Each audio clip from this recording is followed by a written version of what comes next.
studio should be working to now. Yo, come on, come all. Nothing but love, nothing but respect. You know what we do, what we don't, what we is, what we isn't. I got with me at the moment Kuma. Eggs for Reki is going to be coming later, and we're going to be talking One Piece chapter 1086 in all its absolute blinding glory. And unfortunately, we also carry with us a 5-week break after this. Oda's getting eye surgery, so no One Piece. But at least Oda is hopefully going to be able to rest up. And then arguably even the art may improve a little bit. Not to say that the art hasn't been phenomenal at the moment. It's just, it can't be easy having astigmatism and stuff like that, doing art all the time. But that is what it is.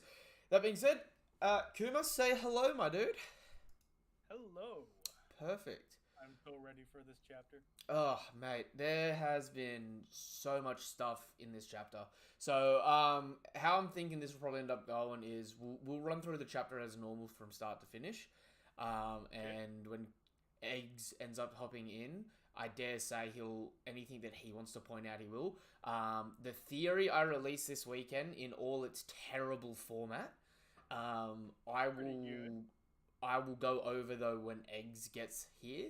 Just because he hasn't heard the theory yet, and I want to listen to his mind break apart.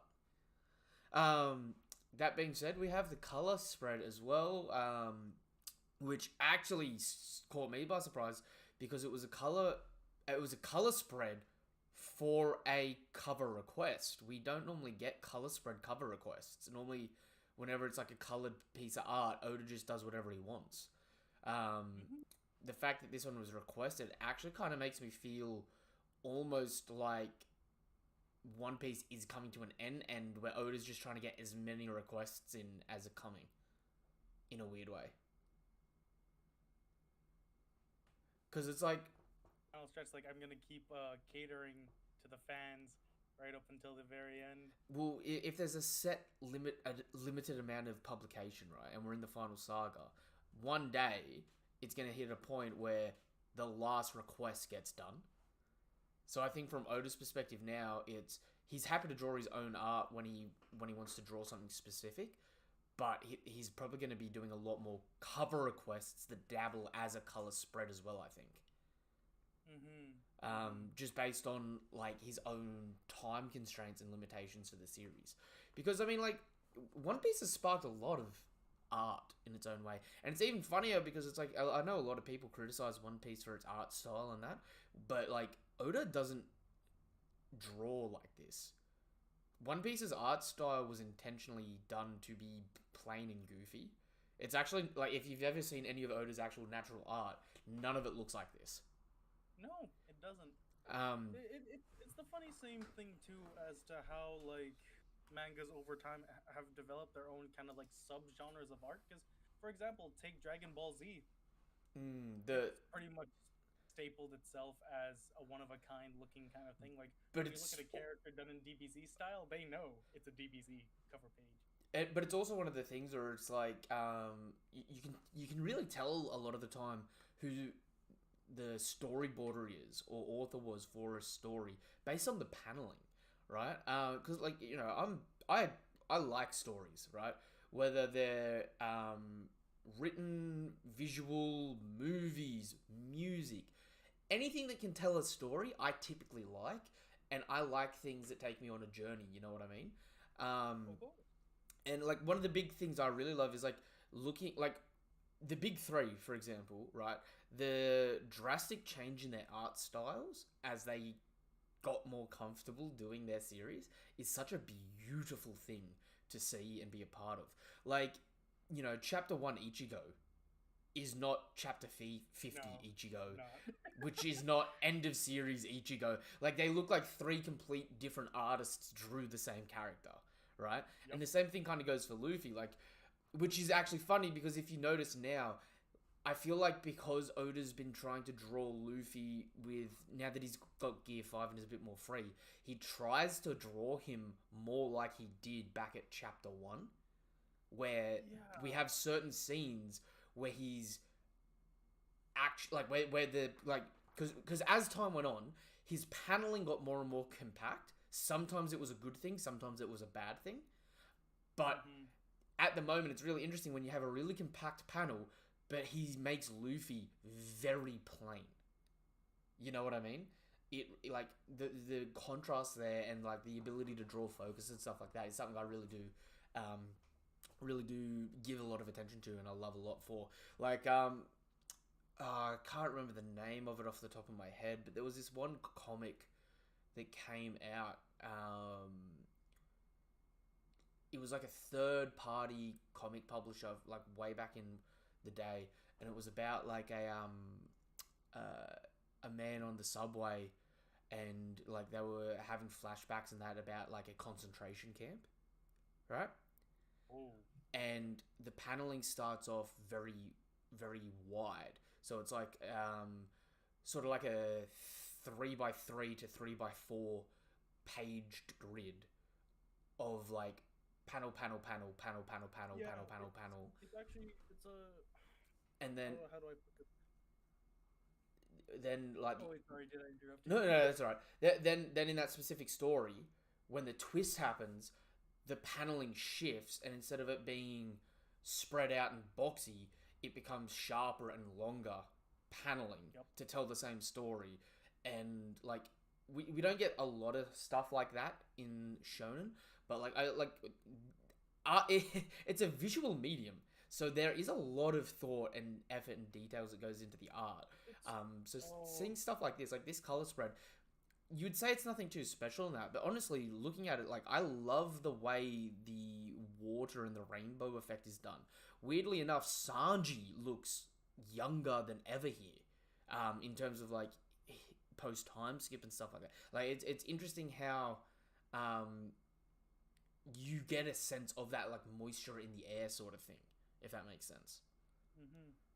Sorry, what were you gonna say before I cut you off? Oh, no, I was just going to mention when you were talking about the panel, for example, when it went from broad to small, that's a really good example for artistry and effect. I think it's called the expanding and then the compression effect. So when you're given a very large panel, your eyes automatically try to feast on every small detail.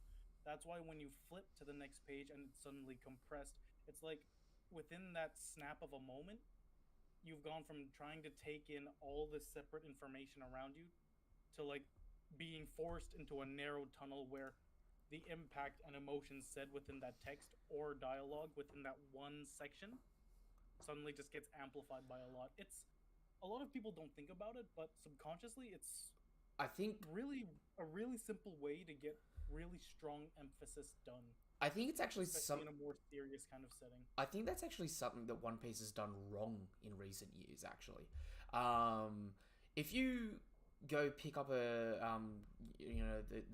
56, 57, 58, 59 from Marineford volumes, almost any page you open, it's like a 50-50 chance to be a double page spread.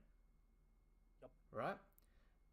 Whereas Oda, when he still does do double page spreads, but now there's a lot less of them. Most of the time he opts for most of a double page spread and either a column at the top or a column at the bottom for more information.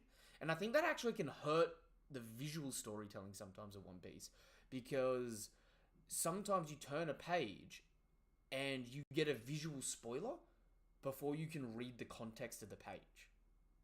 If that makes sense. I have had my grievances, with that, especially with I can't remember off the top of my head, but during the roof piece moments, during some of those as well, I felt like some of the action was maybe just a tad too choppy when Oda was trying to make his transitions from actions between the characters. Well, see, the thing I find with roof piece is it's hard to keep track of almost, in the sense that everything is happening at the same time. Every time you cut away and cut back to something, most of the time, outside of like one or two specific examples, it's supposed to be coming back the moment you last left off. But sometimes it doesn't read like that when you've got 2 or 3 chapters in between. Exactly.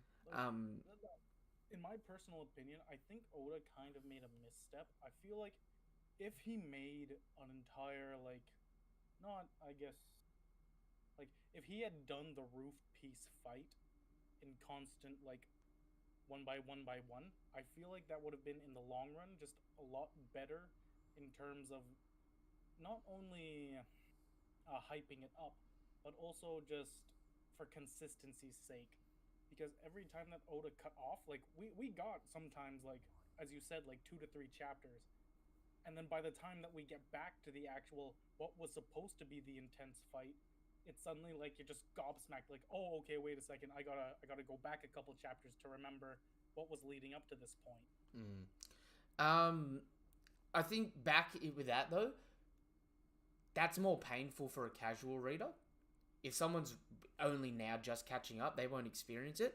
And for people that are reading week to week, you probably don't notice it as much if you're talking about it a lot with people in your life, because you overanalyze a lot of stuff, if that makes sense. But I definitely get it. Whereas if you were just, if you only read One Piece on the volume releases, or if you let 1 or 2 chapters get out from time to time, because life gets busy, and then you go to start reading it again, and then all of a sudden it's like, oh shit, what happened? That, like, because it does get spread out like that, it is kind of painful. But I think it's also something that only affects those of us in in the climate of not experiencing One Piece in bulk. For example, I think you can. It's a lot different when you get like a chapter like at the ease of your PC, as opposed to like walking past a bookstore waiting for the next entire volume to come out. I think one of the best examples of it is you can point to most One Piece fans. Ask them how they got into the series. If they say they started watching the anime first and then got caught up and then started reading, typically you can find out what their most disliked arcs are, because typically the arc they dislike the most is the one that they first catch up to in the anime that's not completed. And then they transition to reading, and that jump from bulk consuming can be painful. And then for manga readers, you can tell when they make that next transition, a lot of people find the next arc that they dislike the most is the one that they first experience reading week to week on. For example, Whole Cake Island has a lot of flaws in it, but it is still an amazing arc, start to finish. It tells a great story, a very different type of story in One Piece. But there was a huge group of people that hated Whole Cake with a passion, and I think a lot of that came from as well is because it was telling a different type of story. It's not what they were used to in One Piece, so they didn't like it. And for a lot of people got caught up on the manga when the anime was close to Gear 4 and people didn't want to get spoiled. So a lot of people migrated from anime to manga, got caught up around Zou, and then their first big long arc week to week was, say, Whole Cake, which made people suffer a lot. And then the same thing happened again for Wano, because you had the whole Chapter 1000 thing happening, where there was another wave of people that are like, oh, I've got to get caught up. And then when they get caught up and they finally start to get to it week to week, you find a lot of people turn around and go, oh, this is the arc that feels different. You know what I mean? And I think it's just because people change their experience for it. Like for me, I didn't originally follow One Piece religiously, but like I watched it as a kid. So I watched, up the Alabasta Saga, even I think a bit of Skypiea as a kid, and then I restarted the whole series when I got into it, and I actually was able to understand what I was watching. I just wasn't watching it to watch it because it was on TV. Then I got caught up at around Water 7 hadn't even been in English at that point. I think it was actually probably around when Viz was taking over, and then I actually caught up on the entire anime in 13 days at the time. I was like not sleeping at all for a week to 2 weeks. I ended up getting caught up around the time where Punk Hazard was still going on. Oh, okay. And it's the way. Oh, sorry, go ahead. And it's funny because it's like, for me, my one of my most disliked arcs used to be Fishman Island. And that's probably because that was close to where I was getting caught up to. You know what I mean? And so I make that transition over to Punk Hazard, and a lot of people have a lot of gripes for Punk Hazard. I think Punk Hazard is a great arc. I think a lot of people suffer more from the anime experience of Punk Hazard because of the laughing and stuff like that. Like the laughs in the manga don't get annoying because they just you if you don't like the laugh style, it doesn't even register in your brain the laugh while you're reading, if that makes sense. If anything, when you read it, you will most often than not try to just repeat it to yourself. Yeah, no, I definitely find that. But it's funny because it's like for me, bulk consuming and stuff like that, I know from my experience, and then when I talk to other people tend to have that experience. And when you talk to fans and you ask them when roughly they got caught up and stuff like that, not everyone, and I'm not saying it's a blanket statement, but it's like a very common trend that those three things of when you, depending on where you're watching it, if you like dub, when you got caught up on the dub and transition to the sub, people dislike it. When people finish the anime and get over to the manga, they dislike it. When they're experiencing their first 100 chapter arc week to week to week to week, they dislike it. Which is interesting, but it's just one of the things with the storytelling aspect of it. Because I think Oda does a pretty decent job of making something interesting happen each week. Yes, very much so. Like, the way I got into One Piece, right? Like, I was very much a book person. Like, I still am right now. And I was first introduced to One Piece via the bookshelves in my library. So there was a point where I was asking my mom if we could walk to the library. Like, it's only about 15 minutes from my house. I was at one point asking my mom, like, almost maybe like 6 times a week if we could go to the library so I could continue reading the One Piece chapters. And I will agree with you on bulk consuming is so much different. It's a lot more enjoyable because you can focus on what aspect you actually enjoy instead of finding nuggets for yourself to enjoy. But I think that's also why One Piece becomes better on rereading so many times, because that first bulk watch through, you just care about what you care about. But then all those reveals that you get next time you read, there are so many moments where you're like, oh shit, that's a reference here, that's a reference here, that's a reference here. How did I not see this? And it just keeps building that foundation over and over and over. Yeah, there was so much nuance and so many new flavors when you decide to do a reread of an arc. Like, me personally, when I was reading The Whole Cake Island in bulk, now, again, yeah, I agree with you. A lot of people really disliked it, but I kind of, I found it very refreshing in a sense, because to myself, I was always thinking, I just couldn't imagine Luffy going up against Big Mom before he decided to take down Kaido, right? Yeah. And the way that Oda he warped around the expectations while also delivering us many new insights as to the hurdles that Luffy would have to face, because I feel like Katakuri was probably one of the best opponents Luffy could have had coming out of the whole Cake arc, not because of Katakuri's strength, but mainly because of what his character represented in contrast to Luffy's. Like, both Katakuri and Luffy deeply cared about their crews, but the foundations from which those were built upon were stagnantly just opposite. It's really funny you say that because, like, and again, it comes down to everyone's got their own preferences and stuff like that. But talking about it from the character perspective, right? My 3 favorite characters, I would say, I now would say, Luffy, Katakuri, Law, right? And it's funny because I never liked Luffy originally. Not that he wasn't a cool character, it's just there were so many other characters I liked more. I never read or watched One Piece for Luffy. I watched it for all these other characters I enjoyed more. He's just grown on me more and more over time, because every time you want him to do something different, he does Luffy, and that consistency grows. For example, like pre-time skip, my favorite character was Zoro.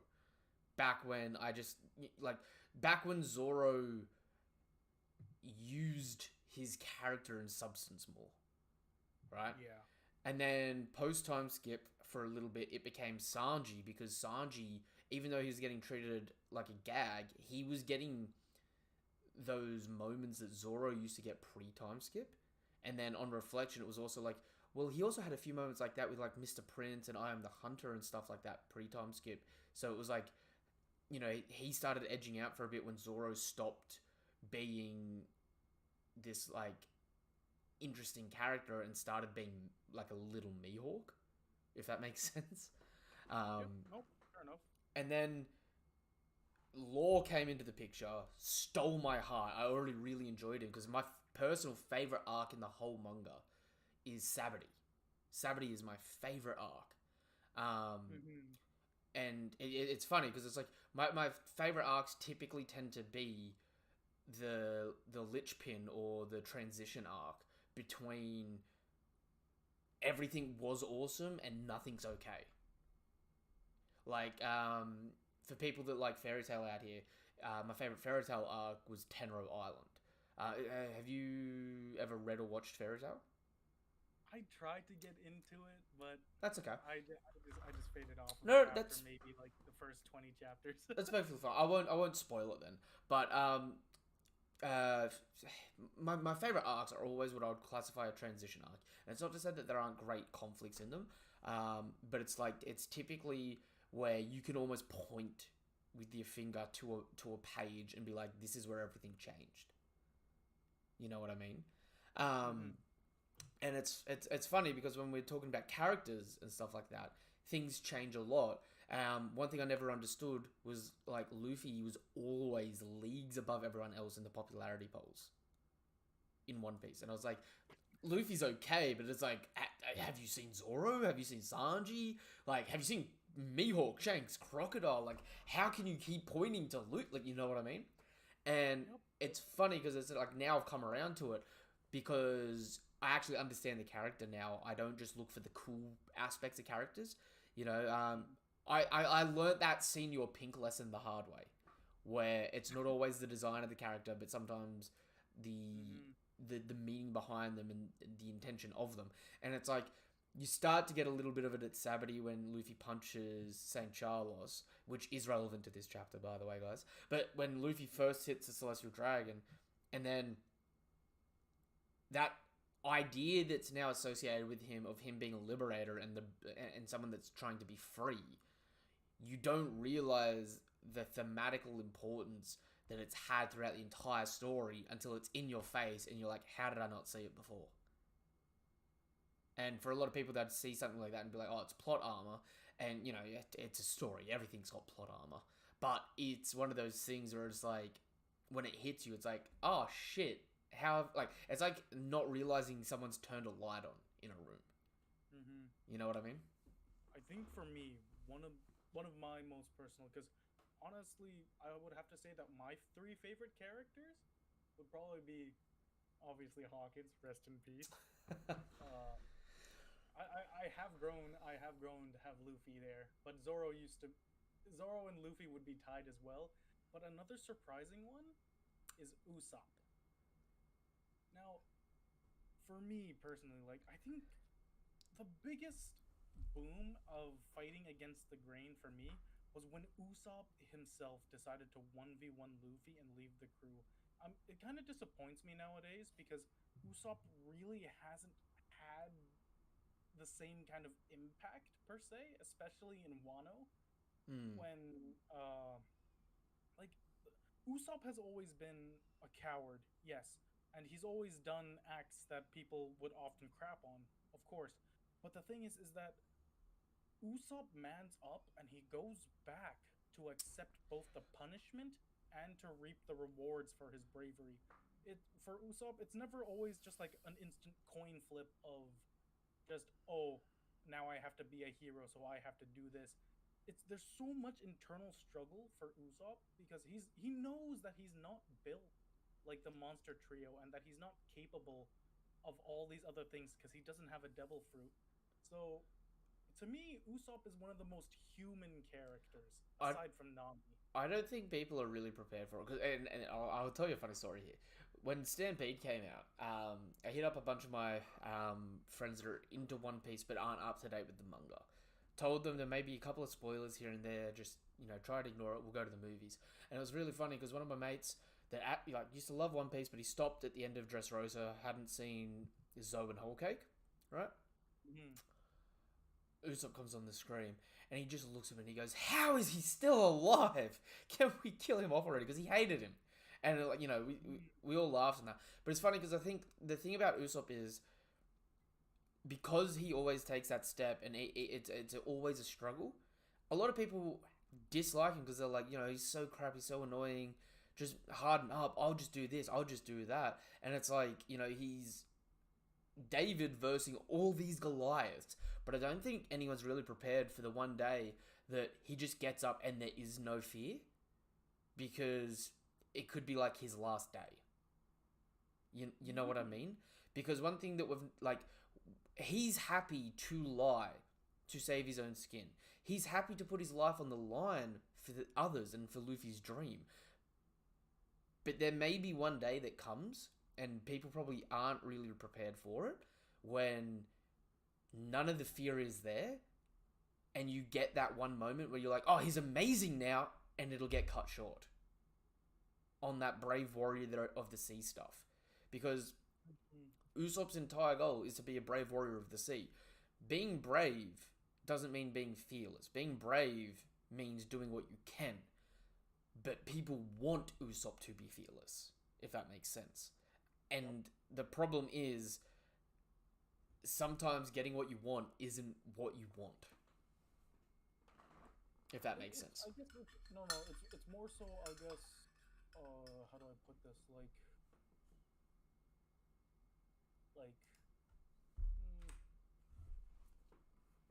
Like buying the pie before tasting it. Yeah. I guess. Like, people are more so allured to the approach of having a fearless character stand up to be absolute badassery instead of having a character because I also believe that Usopp also suffers a little bit from being in the shonen format, as to where characters who are more so often fearless, who genuinely get the better benefit, instead of characters who decide to fall back and cower. And it's part of his gag in a way as well. He's part of the coward trio. I feel like Oda's kind of stressed out the gag a little bit too much as of late. But see, that's the same thing though, because people feel the same thing with a lot of the other characters' gags. Like people were over Sanji and his nosebleeds and stuff like that. You know what I mean? And the way he handles girls and stuff like that. But it's one of those things where it's like, believe me, I understand it, because I'm not. I want to see those characters stand up and have that change. But once they change, that's the end of a character arc. They're not themselves anymore. Yeah, and one of the beautiful things about One Piece is it is almost 1,100 chapters long now, and it has the time to breathe between events for things to flesh out. Whereas other series, it's just rise to occasion, rise to occasion, rise to occasion. Look at all this character development, and it's like, dude, that was supposed to be like a 12-hour period. You know what I mean? Remember, writers, just a point of reference. You can't have a character arc and skip the arc. Alright, that being said, we've talked a lot about art, a lot about thematic and writing and paneling. Now it's time to actually get to page 1. Oh, 100%. So we pick up here at the close of the reverie. We find out that Cobra's murder is being suppressed. We have the likes of the Alabasta delegate in tears. Now, the one that actually makes me really curious here is actually Pell. Because he's in his hybrid form, implying to me that he's flying around looking for Vivi or looking for evidence.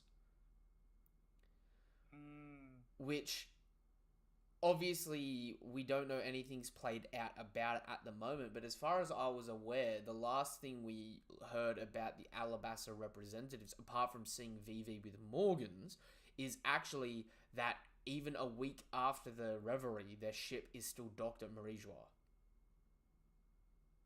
Mm-hmm. So the likes of Pel, Shaka, and Igaram are probably still all floating around Marijois, or at least the Red Port at the moment. Whether that's important, I don't know, but it'll be something that I think may come up in the main story, having characters that we know in a location that we may need to go to, if that makes sense. Yeah. That being said as well, we then cut. So while on the ships taking the various royals home, a number of stowaways kept their heads low. We cut over, and so there's a little bit I want to break down here. So we've got Vivi and Morgans on a ship. Which ship was it? The Aegis Kingdom. Yeah, I don't know how to pronounce that. I think it's supposed to be Aegis, just because it's spelled very similar to the way CP Aegis Zero is, but it's an E instead of an I. It's an E instead of an A. So I think it's Aegis, which we know later on ends up rebelling. Morgans is coming to pick them up, so we didn't get as much as I wanted about that story, but we've had that story be resolved of Morgans getting in contact with them. But Vivi is still unaware of what Wapol saw. And even in the current story, I don't know if Wapol's actually said anything to anyone yet, or if he's too paranoid. Even then too, again, yeah, Wapol's always been a coward too, and I mean, Wapol even showed himself a shred of humanity that he couldn't bring himself to laugh at Cobra's death because of how terrifying the elders and everything were. So small props to Wapol there, even though he is still a scumbag by all means. He's only he's either 25 or 28. I can't remember exactly. He's not. I think he's 28. Yeah. I think he's 28. Yeah. So he's only 28, right? He's still a reasonable. Yeah, he's still reasonably like a young man in the terms of how old One Piece characters get, right? Mm-hmm. Especially when the oldest person in his own country is 140, right? Yeah. So him here, he's been a king, been a tyrant, lost it all, gained it all back, and lost it all again. And it's actually kind of interesting, because honestly, at this point in time, we're only missing one more to complete the trifecta of Buggy, Wapol, and Foxy of being one-note random villains that have come back around to some type of important significance at this point. So I'm actually unironically keeping an eye out for Foxy at this point. I wouldn't blame you, honestly. Heck, man. When we ended up seeing Bon Clay again and Impel Down, that was a big eye opener for me as well. I mean, I tell you what, if even if it was something as simple as Foxy got defeated, it would be interesting to see one of the Seraphim with his fruit. Oh, that'd be absolutely insane. They're able to slow you down, and then they just make a giant lava dragon and just burn you while you're stuck there. And then it doesn't take effect until after the time runs out. Oh, so you can literally watch yourself getting hurt. It's like a Mortal Kombat finisher. Dang. But that sort of stuff could be cool, couldn't it? Could be interesting. No, 100%. Yeah, especially since we got to talk about some of the Seraphim later on in this chapter as well. Speaking of random useless characters that no one cares about, I actually have... This actually may be the thing I find the funniest in this entire chapter here. Joseph, the CP0 member, holding Vivi's poster with King Stelly going goo-goo eyes over her, while his wife, Sally Nantucket, is just fuming at him. Dude, does he really have no tact? The funny thing is, though, he's only a king because he married her. Yeah. So, the ironic thing would be a divorce on the horizon. Or something like that. Or Stelly just getting left behind. Well, making matters even more interesting and messed up, a subplot that we actually haven't ever come back to is Stelly came into power being the king of the Goa Kingdom on nefarious situations because his wife's parents mysteriously died. I wonder if his wife is going to mysteriously die and he may try to marry Vivi to get two kingdoms. And that ends up being like a tactical blunder for him because in that regard, it means he ends up becoming a target of Imp, considering he was one of the people that wants to sit on the empty throne himself.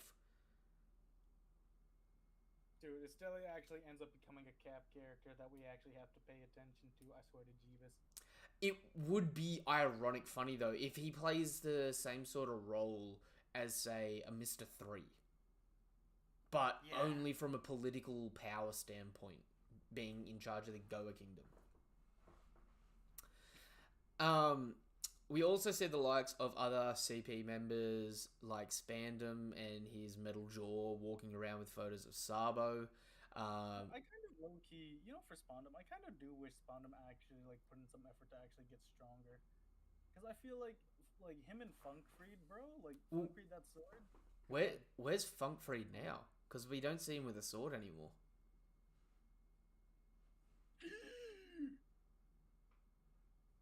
Mistake by Oda? Or sword's been confiscated and given to someone else? Or has been trained to be its own creature? Because we know... Because being a zone, we know it's got a mind of its own. I have a Funkfried cover story. Oh, I mean, imagine if Funkfried is now his own CP member, and it's the only reason why Spandam was even able to join, because Funkfried actually fulfills his roles. That would be kind of funny, wouldn't it? Bro, that would be dope.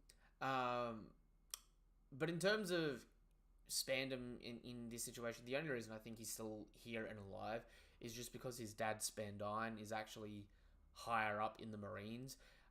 In fact, what is Spandine's rank officially? I will search that up for you right now. Because I think Spandine is still in charge of one of the CP agencies. He used to be in charge of CP9, but what is his position now? I don't think he's actually doing anything as of this moment. Yeah, so at the moment, he's not confirmed as anything.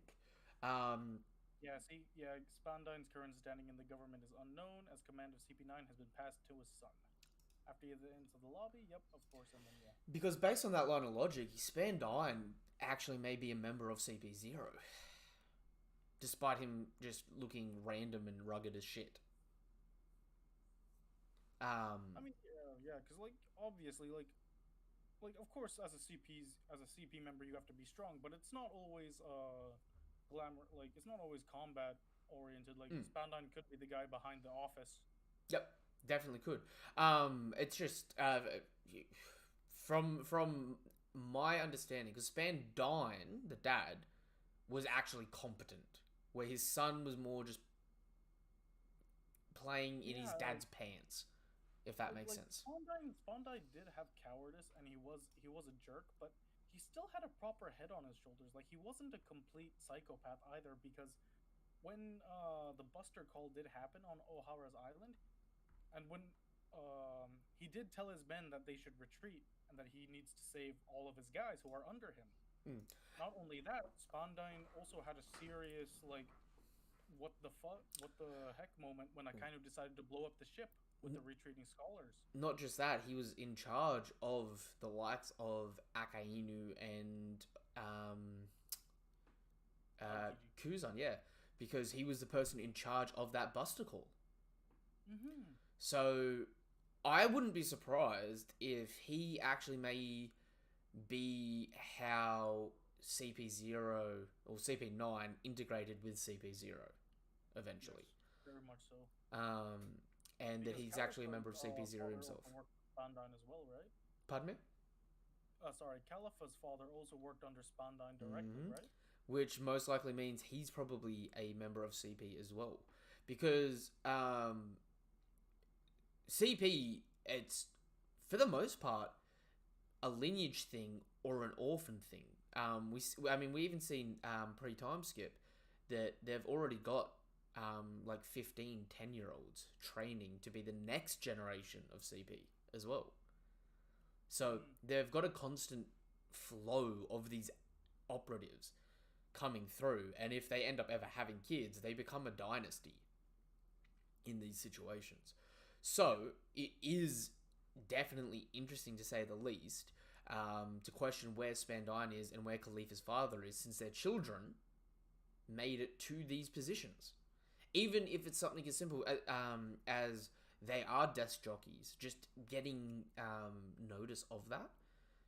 Just because at this point in time we are fleshing out the world government, and not knowing some of these ranks does leave stuff ambiguous, because we're getting such an influx at the moment of world government officials that are actually difficult to deal with.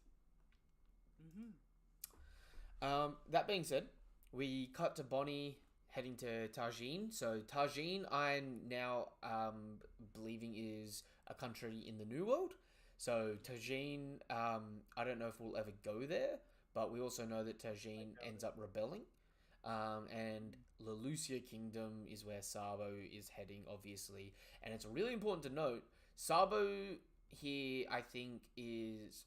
that bottom left panel isn't physical pain, that's emotional pain over not being able to have saved Crocodile. But he is absolutely banged up worse for wear. So, 2 attacks from Im or the Gorosei, whoever it was, practically put him out of commission. It's kind of insane too, because I was talking with one of my pals earlier and everything like that. We were debating as to what sort of like devil fruit Emu had, as to how or why Saba was so easily put down. We were talking about like how maybe I guess like I don't know if it was just the shadowed effects that Oda was going for, but I do believe that those shadow forms were actually what the Gorosei were. I agree. What their devil fruits was. So when I was looking at that, I was thinking like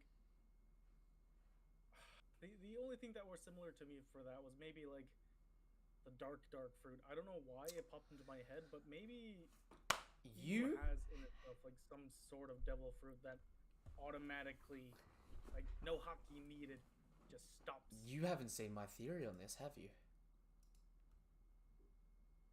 Was that the Gorosei one? No, this is a separate one. I think I only put it out officially on TikTok. Perfect. All right. I feel very, very confident as to knowing what Im's devil fruit is, including to the fact that I even made it the image for the stream.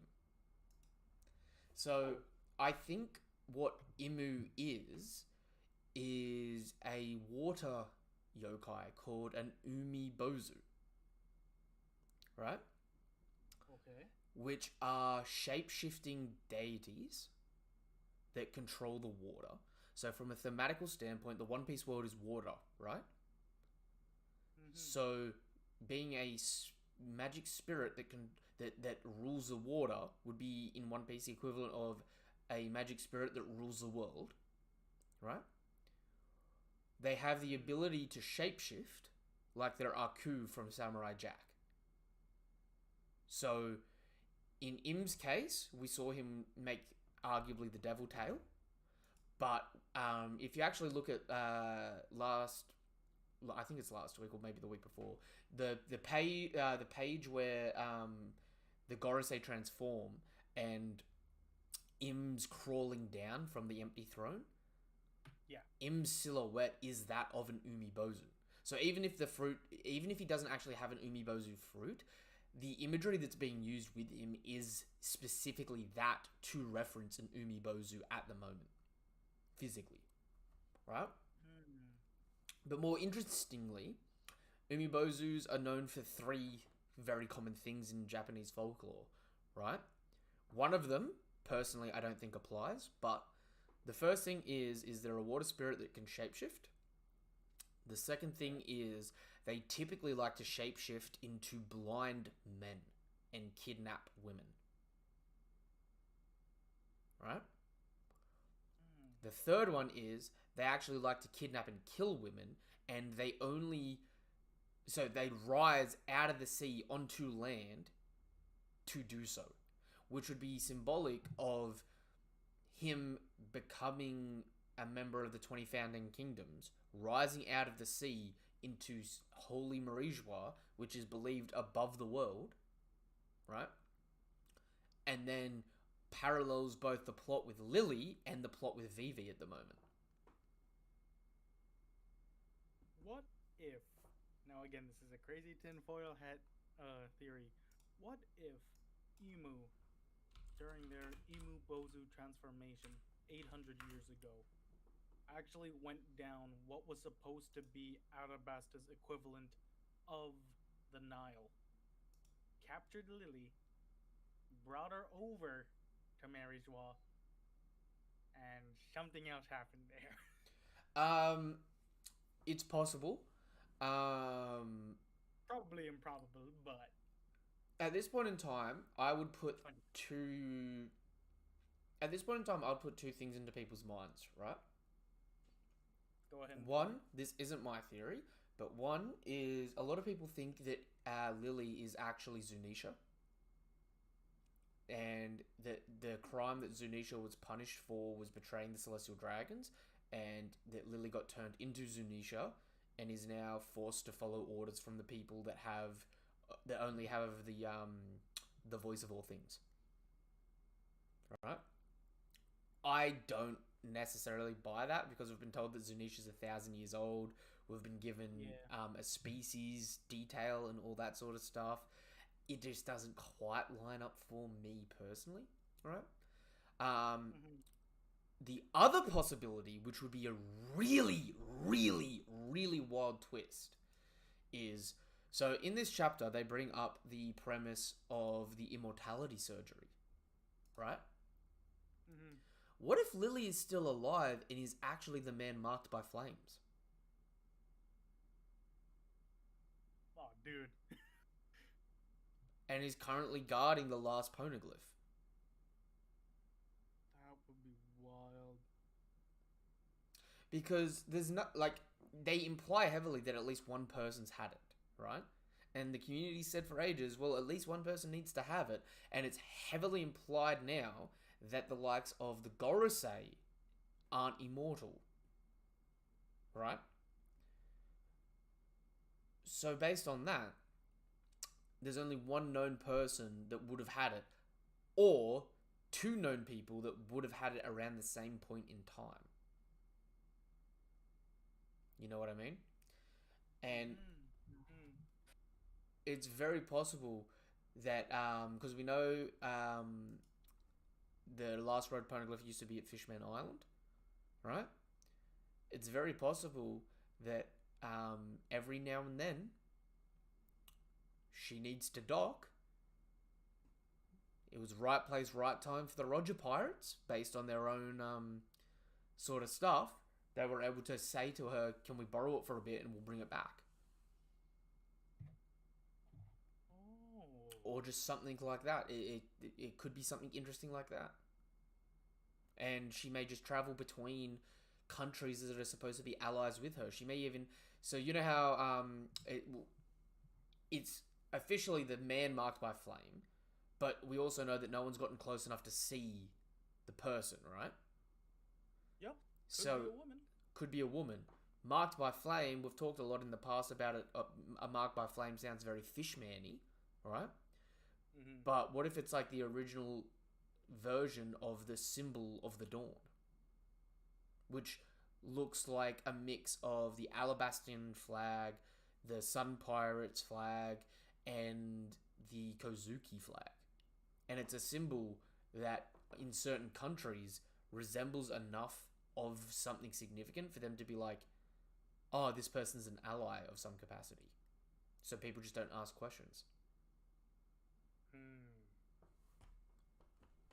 I think it's definitely a possibility. But as for him being an Umibozu, at this point in time, I am adamantly convinced that that's what Imu is until we get something contradicting it. And I think it's actually fitting more than anything because in terms of logistics, you have Luffy who doesn't know his ability is the Sun Gods, but the Sun Gods' ability is their imagination. They can create and control anything that they think of with their imagination, right? Whereas Imu, being a shapeshifter, especially if Imu's awakened, would have the ability to change shape of anything that's created, to bend to his will. The ultimate form of no freedom. You're bound to the constraints of his will. Right? So it would be a fight where one person's bringing new and exciting things in, while the other is taking those things and changing them for themselves. Literally just being a representation of the fight between freedom and oppression of some capacity, if that makes sense.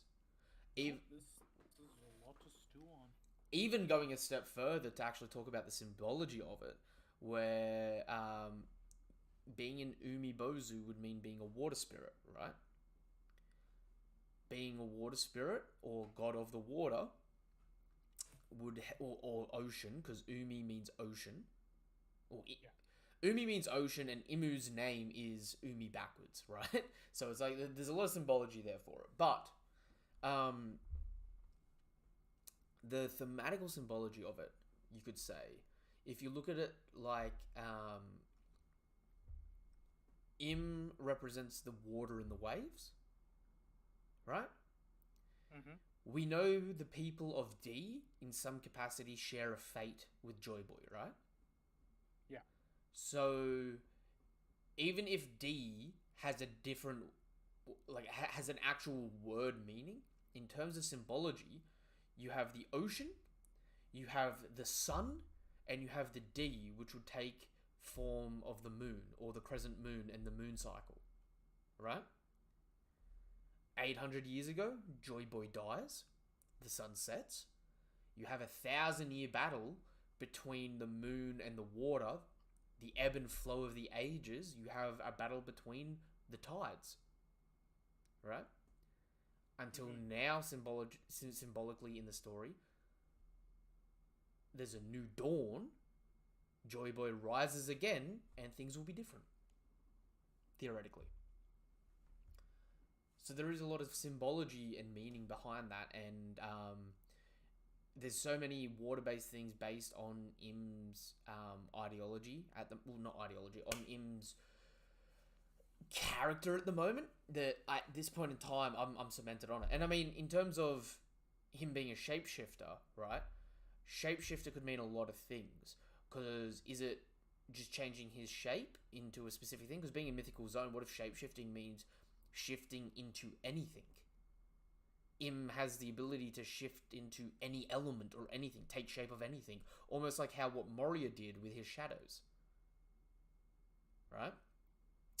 So maybe Im can even take shape in a way in which it's almost like he is made of the same substance as Blackbeard's Yummy Yummy no Mi. Hence why Sabo's able to be damaged so easily.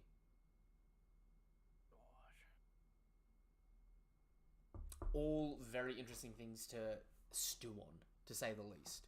Oh, bro, I don't know. I don't know what I was gonna say. There's a lot. I know for a fact it would have been lost in translation, so I stopped myself.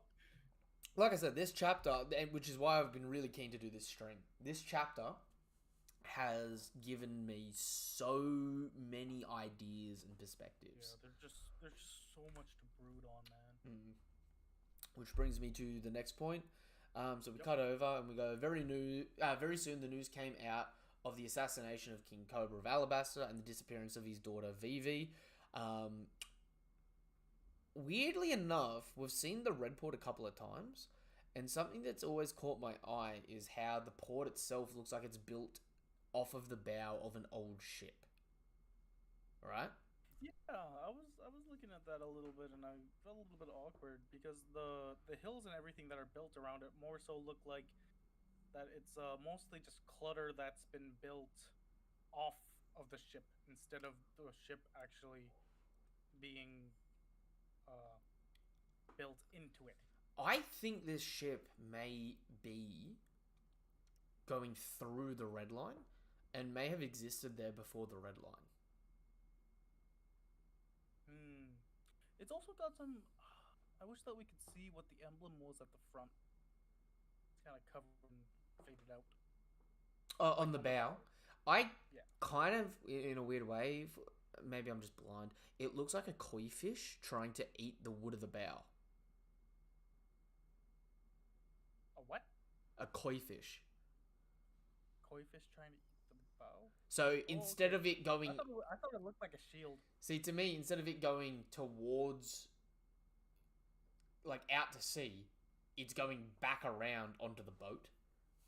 Oh, okay.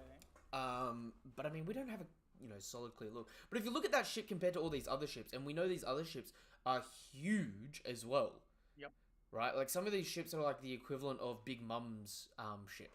Yeah, I don't know about that ship with the skull on it with that kind of emphasized. I don't even know what that is on the bow of the front of that ship. The bottom right? Bottom right next to the marine ship.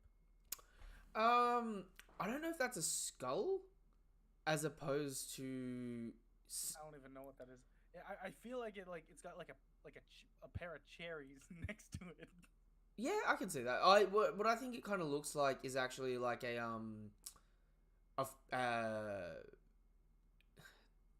I think it's actually meant to be a building, but honestly, it looks like a sun above the straw hat next to a four-leaf clover, in a weird way. But no, I think the symbol on the left that is sort of skull resembling is actually supposed to be like a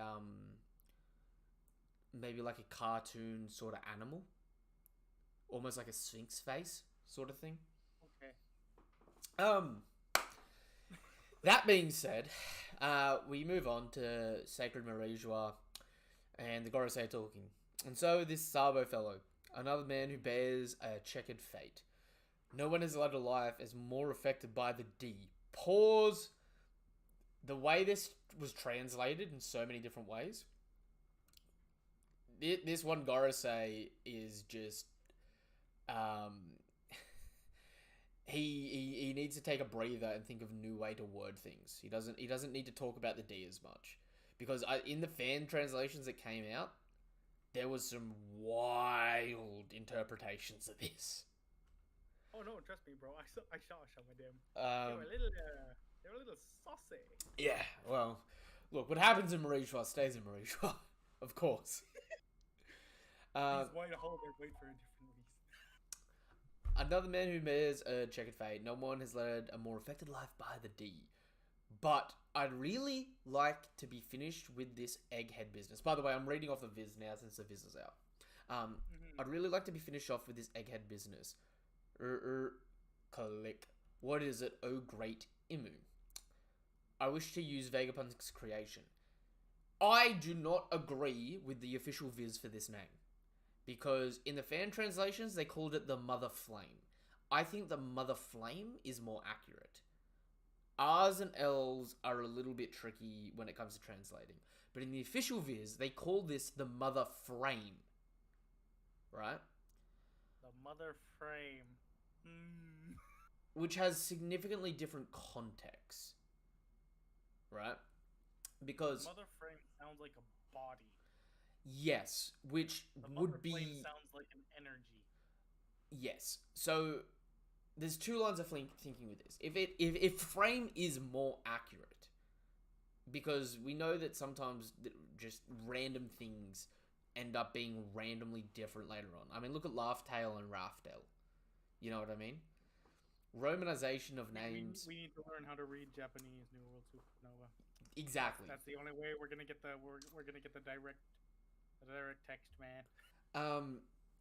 But if this is frame, I haven't yet completed One Piece Odyssey, but I copped a small spoiler about One Piece Odyssey that there's something relating to supercomputers in the world of One Piece relating to the Ancient Kingdom. Supercomputer? Yes. Okay, elaborate, please. I don't know much further than that because I haven't finished the game. Oh, dang. I had it spoiled for me though because there's technology in an island that's that the Gorosei talk about is related to the Ancient Kingdom, right? Okay. And they talk about how it's as difficult to handle as an ancient weapon sort of thing. And then apparently the spoiler is in the game that it is actually that they made supercomputers, right? If this is along the same line of logic, a frame or framework here, in my mind, it would be like the exoskeleton aspect of a ship, which we saw hovering over the Lucia. You know what I mean? It wouldn't be what they used to attack per se, but maybe something that they were able to use in terms of it's hard to word this. Something they could use to channel an already existing power, as opposed to making something that is the power, if that makes sense. Yeah, no, it's like taking how do we put it? Like, it's the Infinity Gauntlet versus the Infinity Stones. Yeah, that's. I was gonna say it's like burning coal, as opposed to striking flint. Yeah. To get fire. Because and that could be a huge difference here because the connotations are vastly different. Because as we find out later on in the chapter as well, they're like, so here they talk about Vegapunk's creation, the Mother Frame. Then later, Im talks about, now, did Vegapunk make this, or is this an ancient weapon? Right? The thing about that is, what is Vegapunk's creation, the Mother Frame? Did Vegapunk create an ability to harness an already existing weapon? Or the sacred treasure of Marijua to actually weaponize it? Or is this entire thing Vegapunk's creation? For example, we know that Vegapunk at the moment is trying to figure out the existence of an eternal flame, right? Yep. To use as a power source because apparently the Ancient Kingdom had it. It is very possible that such a thing does exist, in which case Im would be in possession of it now. If he's in possession of an eternal flame, but he wasn't able to utilize it until Vegapunk made something that could channel said energy, that is a very important distinction between Vegapunk, say, recreating an ancient weapon or something like that. Or, in the off chance that somehow what Im is talking about and what Ivankov is talking about is irrelevant, it just being an ancient weapon, if that makes sense. To me, the ancient weapon aspect of it makes no sense. I think they bring it up just to have it in there for speculation because it's doing what ancient weapons are said to be able to do. But if it was an ancient weapon, why would Vegapunk make it? He wouldn't. If Vegapunk has made it in separate components and they just assembled it separately, you would think Vegapunk would still have been able to pick up on that. If that makes sense. What I want to input here is that the very specific wording for, even if it's not flame or frame, I want to emphasize the word mother. Mm-hmm. Because whenever mother is referenced, it's more so often meant as the creator of. Has been given birth. Yep. So what I want to believe is that this is maybe like a 60-40 cut right now, and I'm favoring the side of the fact that the weapon or the attack came from the sky indicates to me that maybe there's an energy source that's way high above the clouds that Vegapunk somehow managed to manifest into a single gathered point in order to produce an extortional amount of energy. That's so far what I'm convinced of as of right now. After reading the Mother Flame. See, what actually what what made me I got to be careful with how I word I know this. it's tough. I know it's tough. What dragged me to a thought process here was actually the mother flame. Before it was revealed that it was flame, the mother flame made me think of one thing really importantly above all else, which could explain a lot of things, right? Mm-hmm. Go ahead, shoot. It is, what if the previous what if a previous user of Big Mum and Mother Carmel's soul fruit, right?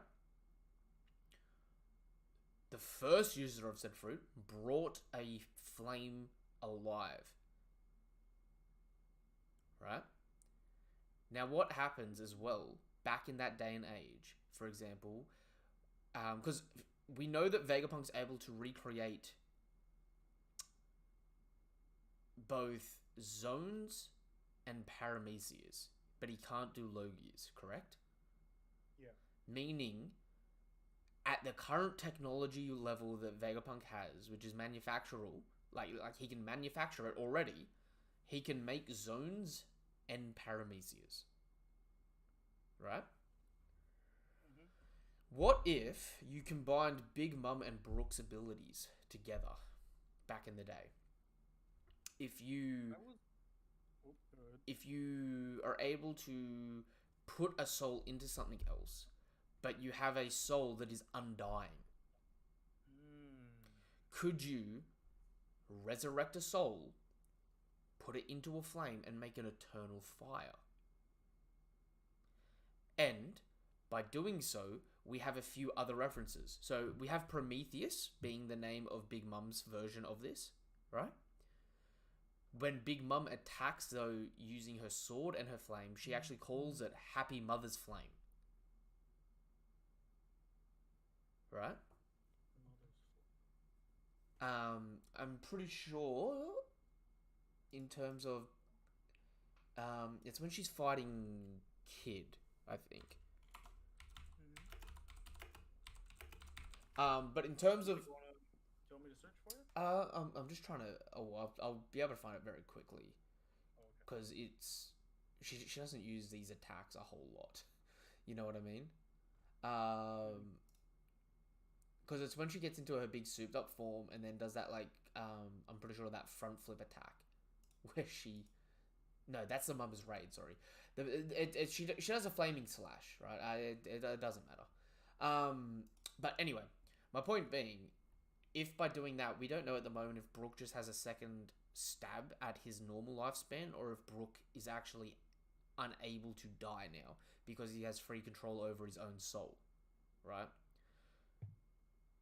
If you had someone that had Big Mom's ability and took Brook's soul and put it into something, would that be a inextinguishable version of that thing? And in which case, could that have been the power source used to create power, unlimited power, for the Ancient Kingdom back in the day, which is actually the next step? So if basic science can create zones through DNA, and technology-based science can create paramecias, but Vegapunk can't create Logias, two paramecias combining creates an infinite energy source that then attains the next level of science, being able to create Logias.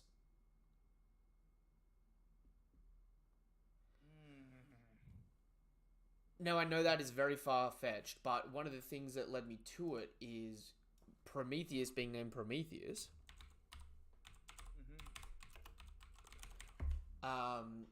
Trying to think about Prometheus's mother.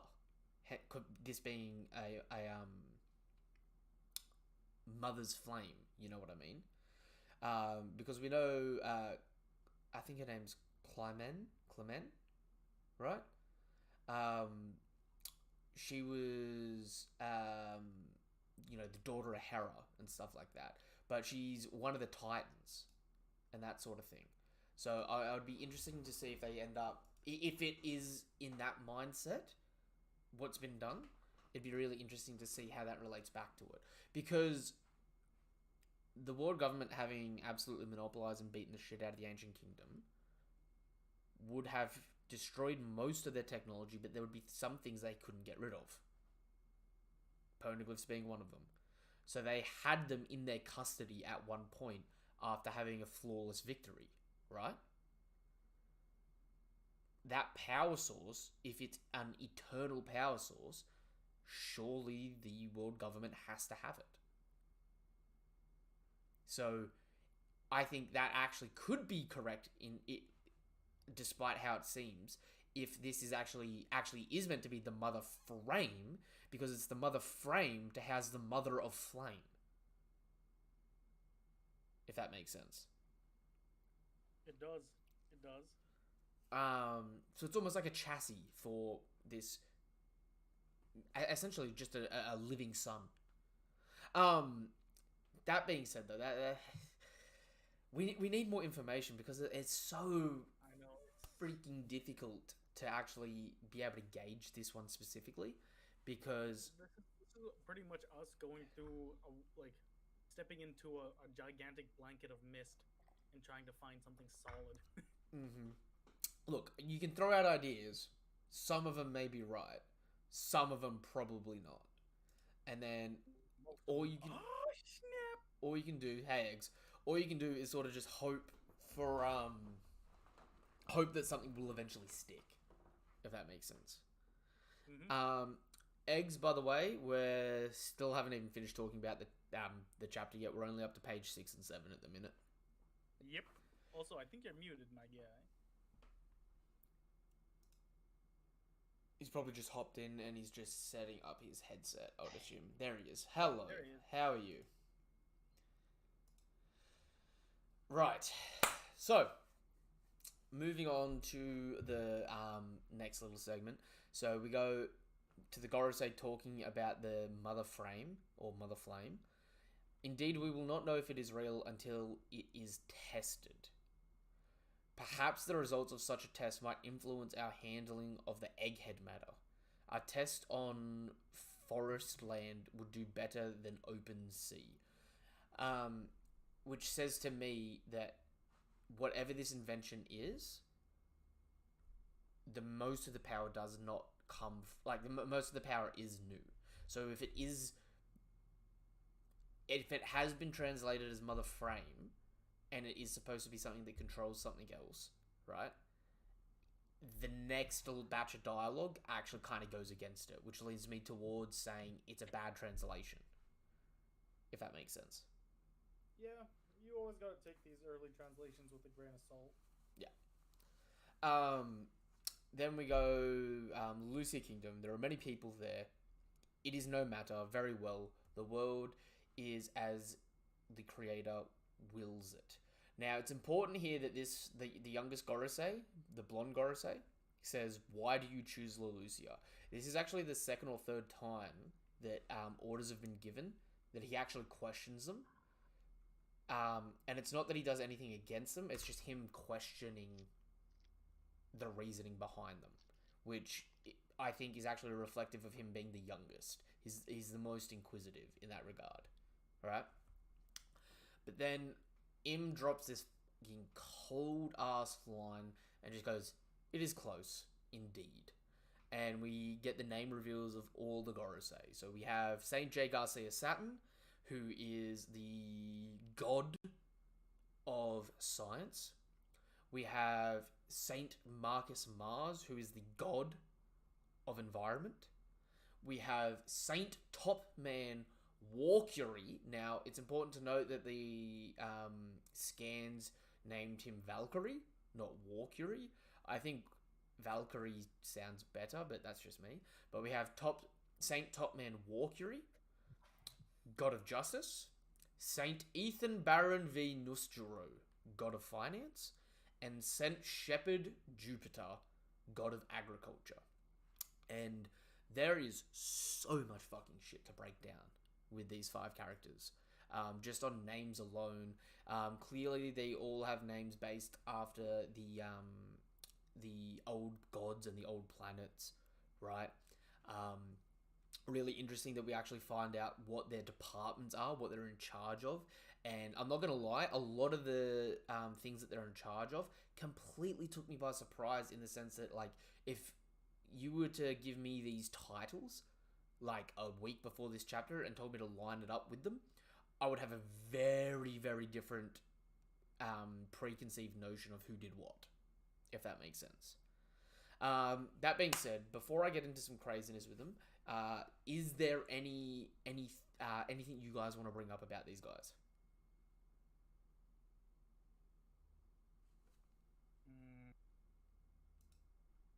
Because I have 2 colossal theories relating to 2 of them. Okay, shoot yours first. All right. So first things first, and I'll have a sip of coffee before I do this.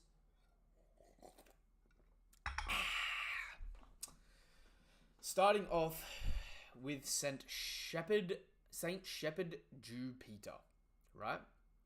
The youngest Gorosei. We also learn later on in this chapter, but we learn that Im's family name is Nerona, right? Yeah. Well, I don't know if you, or if anyone watching this, is much of a religious history buff, right? But Saint Peter was actually executed. He was actually crucified upside down by Saint Neron. Oh. So, being Jupiter as well is also indicative of, if you're going from the old gods to the Greek gods, Jupiter is actually Zeus, right? Who rebelled against his father Kronos, right? Mm-hmm. And betrayed them. The thing. I also want to point out, like, it's a cool indication that he's the only one among the Gorosei right now that, other than 5 of the Saint J Garcia, have a scar on them.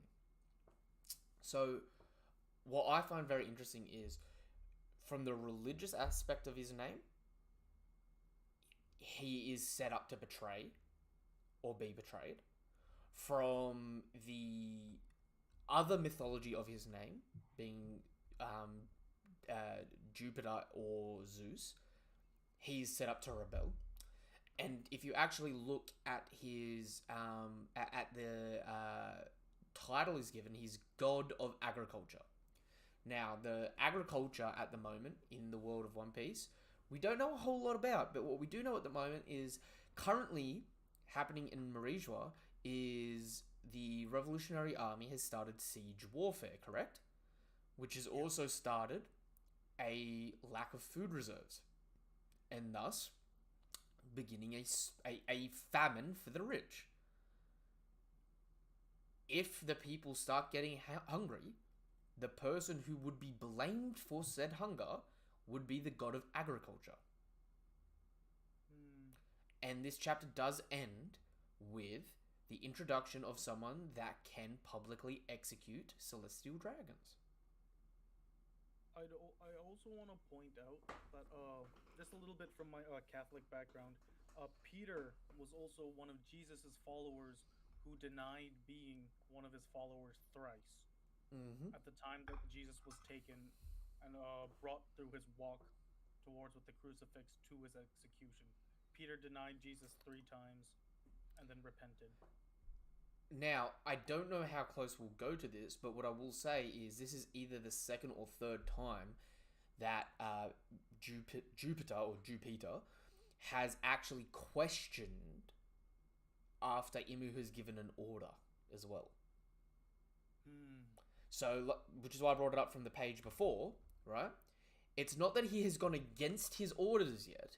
It's whenever an order is given, he asks or ascertains as to why. Yeah. Right? So, even though nothing has happened yet, I heavily believe that there will be a future plot relating to him being made an example of to the Celestial Dragons. Whether or not he's an ally or whether or not he's betrayed or what, I don't know. But I think from the origins of his name, what he's actually currently set up to do in the story, and his actual pattern of behavior in the story, I think a lot of things are leading to him actually copping the axe going forward. Mm-hmm.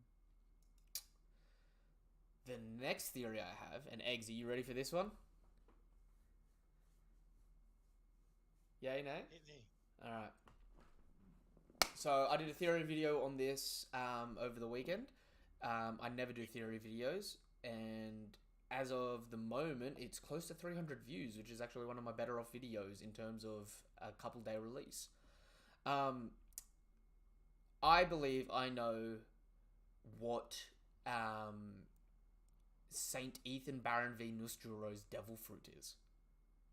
And moreover, I think I actually know how Oda came up with the idea of the D clan in the first place. Sorry guys, I'll be right back. That's all right. So you ready for this, X? I already watched your video, brother. Oh, you did? No. Oh, okay. Well, just for a recap then of anyone that's actually not seen that video yet, go check it out. Share that love. The rough breakdown for it is essentially that obviously he looks like a samurai. He looks like he's from Wano. His name is Nusjuro. The Juro part we already know is actually a colloquial term for those of the people in Wano. It's Wano language, right? We know that Wano, as we know it today, didn't exist as it did back in the Void Century. In fact, we actually know that back in the Void Century, Wano was an empire, not just one country. And that it actually spread across multiple countries at one point. Hence why the likes of Shandora, it was actually inhabited by Wanoian people. My theory was essentially, just as a rough skim, is that the Baron here is actually one of the 20 founding members of the world government. His family was actually in charge of the Wano Empire back in the day. The Kozuki family were one of his retainers. They betrayed that bloodline, that family, and created Wano 2.0 as we know it today. Whereas the Nusjuro family ended up ascending to the likes of godhood, becoming celestial dragons. Breaking down his name, though, where I think we find out what his devil fruit is so if you look at the the Egyptian hieroglyphic for moon, it actually looks like a sun over a crescent moon, right? The D, most likely, is actually a representation of the crescent moon in terms of a naming scheme, which could have significant relations to the fact that followers of Joy Boy have the moon to match with his sun aesthetic. But where that aesthetic comes from is actually the families and the bloodlines in Wano are actually all named after crescent moons. It would make a lot of sense for someone that has a connection to the people of Wano that isn't blood related to actually be given a honorific name, especially since we know in that culture honorific names are a very big thing. Joy Boy getting the moniker D would be representative of him being accepted as a member of the family for the likes of the Kozuki, Amatsuki, and Shimotsuki families that are all moon-related names. And if we take that same metric of where the D comes from and apply it to Baron V Nusjuro, because it's very important to note that Baron here is the only other person, even though it's a V, it's the only other name in the story that has a single letter as a part of the name. So there is attention being drawn to the V in some form of relation to the D, right? If you do that same thing where you have a look at a V for the Egyptian hieroglyphics, it actually comes out as the symbol for the viper, right? If you follow down that same logic, looking at his design, he has the design of a monk. He looks like a old monk. He wears white clothes, right? He has the symbology of the viper in his name. He has a white sword as if it was the fang of a viper. Ooh. He has a white sword as if it was the fang of the viper. Sorry, my computer just refreshed then. White sword as if it was the fang of the viper. But then if you actually look at the Nus Juro part of his name, the Juro part being a reference to Wano, the Nus part is actually a reference to the Japanese yokai of the female snake. The human snake hybrid, which we've actually just recently had a bunch of references to in Onigashima.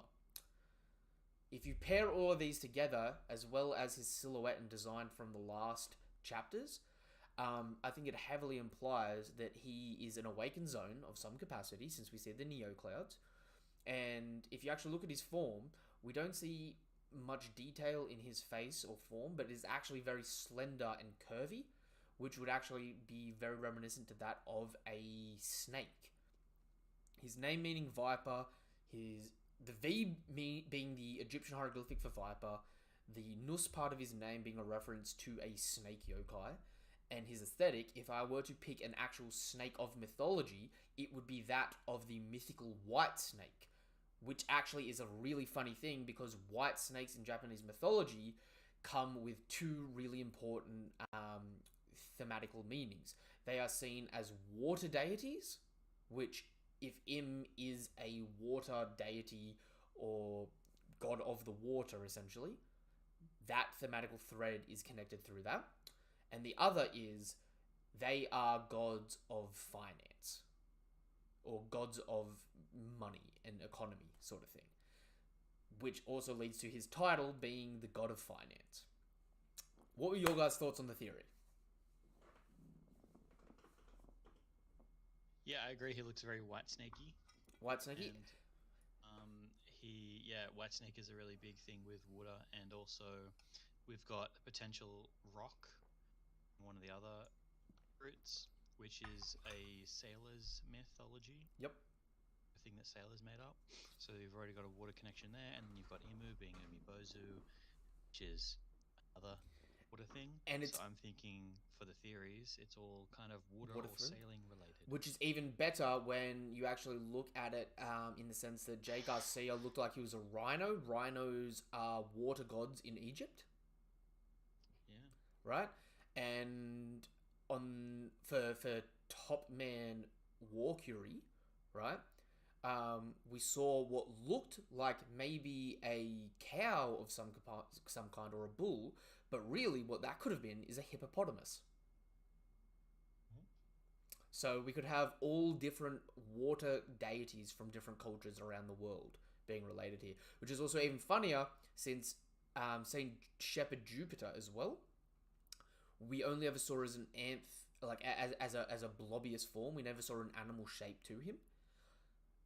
I surmise that it's possible that if everyone else here is an awakened zone, especially mythical zone, it'd make a lot of sense for one of them to be a Logia, in which case you could have a Logia that has some relation to water as well.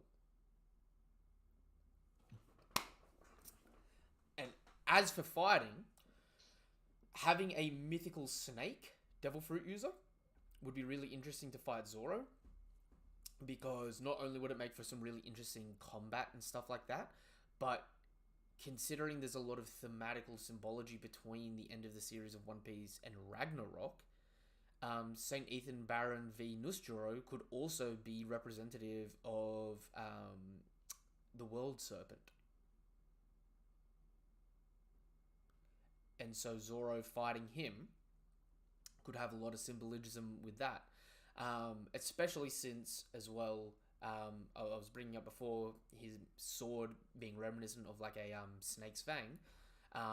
It also being the Shodai Kitetsu being a white sword, it'd be really interesting if, because I don't think that white snakes are typically seen as venomous, but vipers are.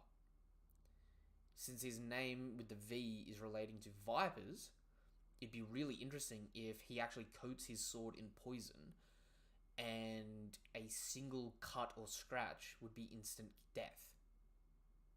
Because Zoro's never fought an opponent that he can't ever be damaged by at all.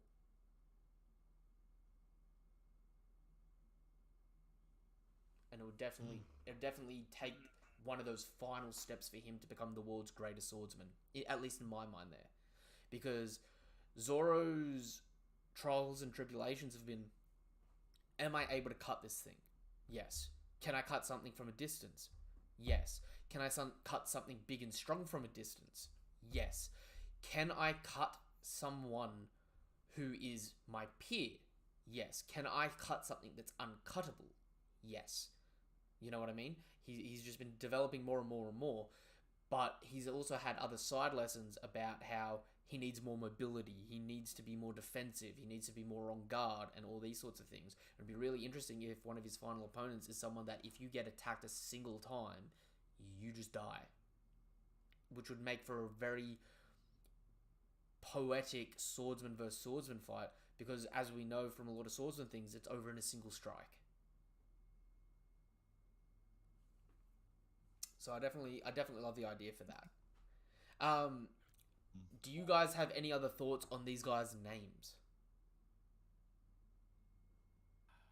Personally, I just haven't had the time to really go off on it yet. That's fair enough. I would say at the moment, I'm definitely leaning more towards being interested in Jupiter and the Baron. But I do want to point out Jay Garcia being the god of science and defense, right? Very interesting that he's the one going to Egghead.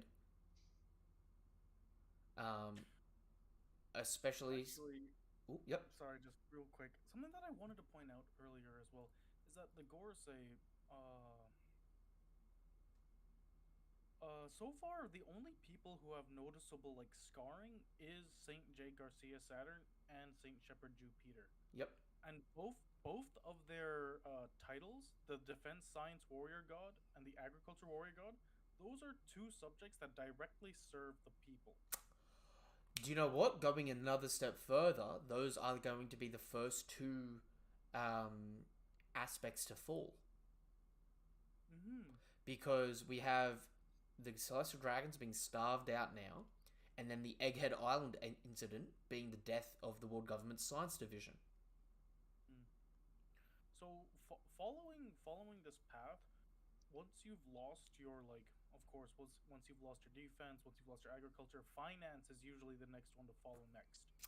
Well, I would actually argue Top Man having a birth defect, from a thematical standpoint, if you think of it, if them being scarred is representative of them being the weakest, not in terms of actual combat, but them being the weakest, as in they're going to be the first things. They're going to be the first things to crumble, right? If agriculture and science falls first, justice is already marked, which the world government claims to be justice, but as we know, their justice is corrupt, right?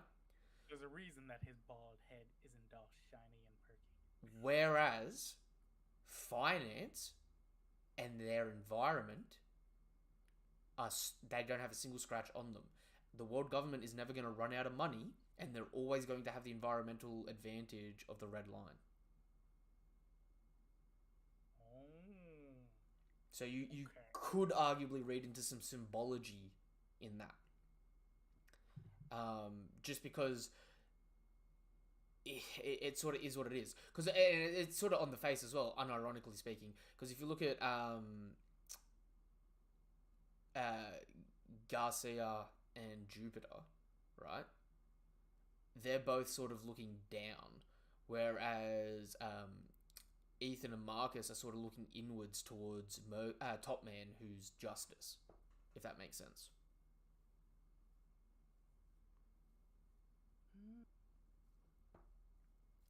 That being said, as well, we also now officially have 9/20ths of the entire Celestial Dragon family line.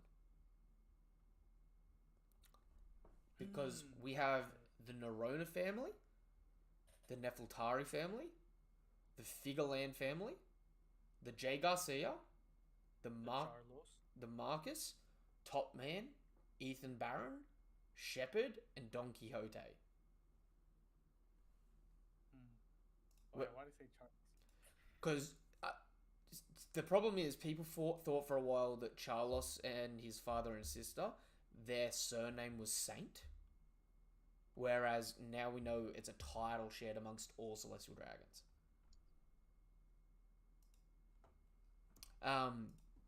But that is definitely very interesting. And it's also very interesting that Imu's name is Nerona, obviously being a reference to Neron. But also having all those other symbologies and stuff like that to water in that. Honestly, at this point in time, from a thematical standpoint, One Piece is getting very religious. Right?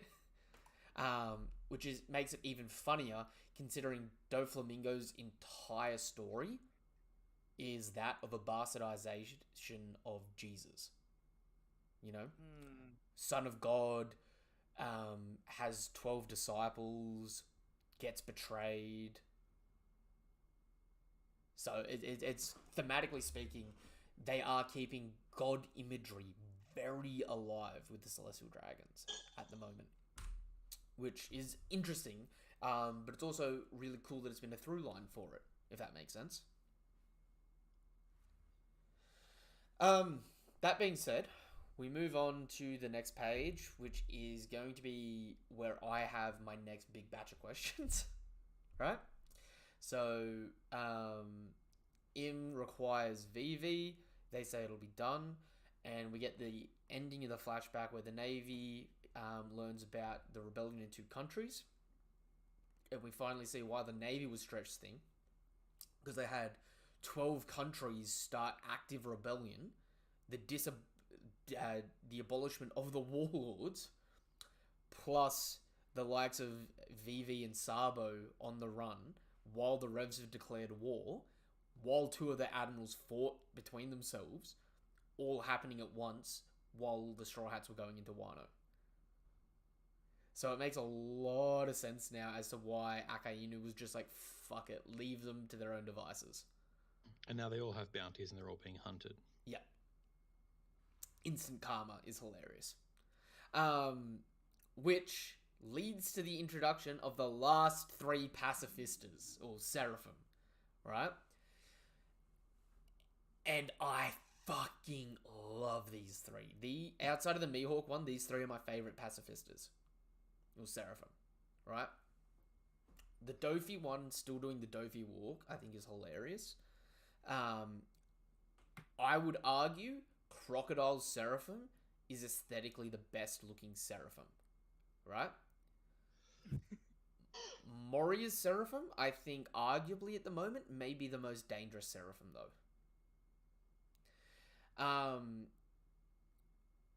With Doflamingo and Moria's Seraphim, as we've seen so far, the world government has had green blood, so any of these Paramecia Devil Fruit users have had Paramecia fruits.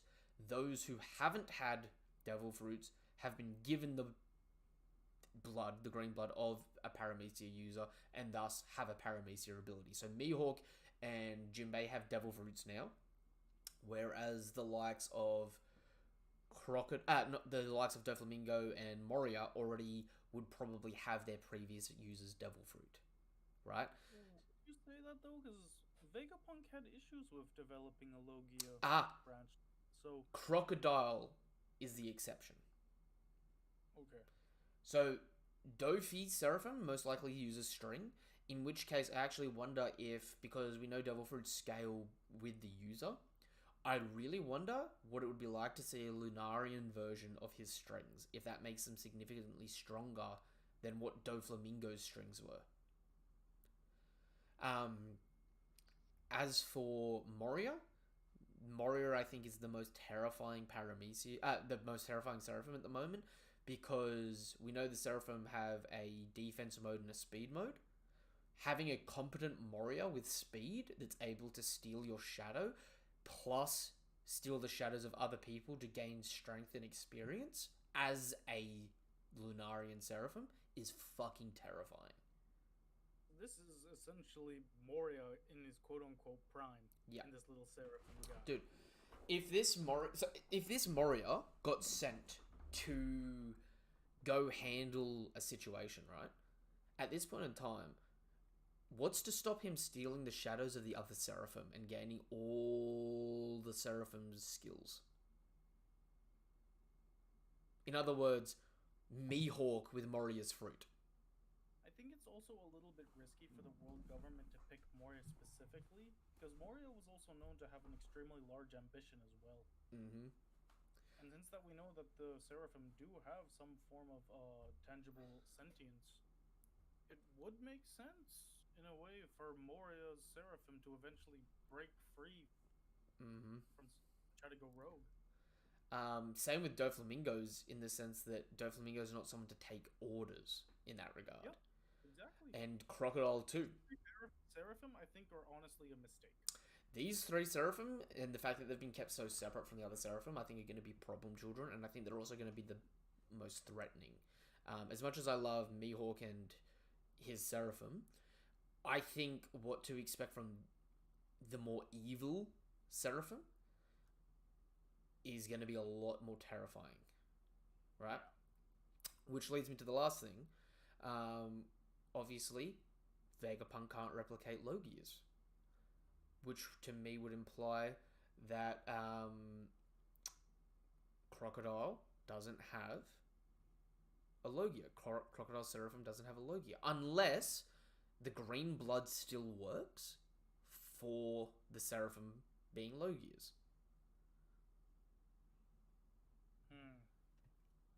The problem. So out of the devil fruits that the world government would have had access to, aka via prisoners or the warlords. I actually think instead of going for Crocodile on the route of him having intangibility, right? I think they would probably go the route of him having a one-shot kill ability. Much like his right hand, because that's how he fights, if that makes sense. Yeah. So instead of if they can use green blood and he has his Logia ability, that's amazing, but that's also very terrifying.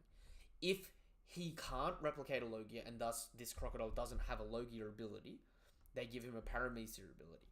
If he has a Paramecia ability, it's got to suit his fighting style, and I feel like at this point in time, they're only going to recycle Devil Fruits we know for these characters, in which case, an interesting thing for Seraphim Croc would be his intangibility made him a threat, but now he doesn't need to be intangible because he's a Seraphim. What made him a problem to deal with, though, is if he touched you, you would instantly die, right? Giving him the Rear Admiral Shu's Rust Fruit ability would be very fitting for his character. If he can rust a person to death. And it's... I was also going along the lines of Magellan. The reason why I say the rust is because it also still matches visually his aesthetic. So it's still a form of decay. If it wasn't that fruit, I really struggle to see what fruit it would be, or maybe they bring a new fruit altogether for him, right? Because we don't know, but I don't think you can share zones, right? So I don't know if the green blood would work for a zone. I think the green blood is specifically for a Paramecia, right? Yeah. Assuming he has a Paramecia, outside of the rust, there are fruits that I think would be cool for him to have, but I don't know if they would match the aesthetic. Work. Yeah. Not exactly. And I think one of the things that was very important for the Seraphim is they only gave them abilities that heightened how they already fought. Like, Mihawk got swords, so he got a blade fruit. Jinbei's stronger in water, so he had the ability to swim. Right? The only other answer, I think, which would be very interesting for Crocodile, or S-Croc, would actually be giving him Picker's fruit. Yes, I could imagine that. And then instead of becoming a decay person, he becomes he still has control over his environment.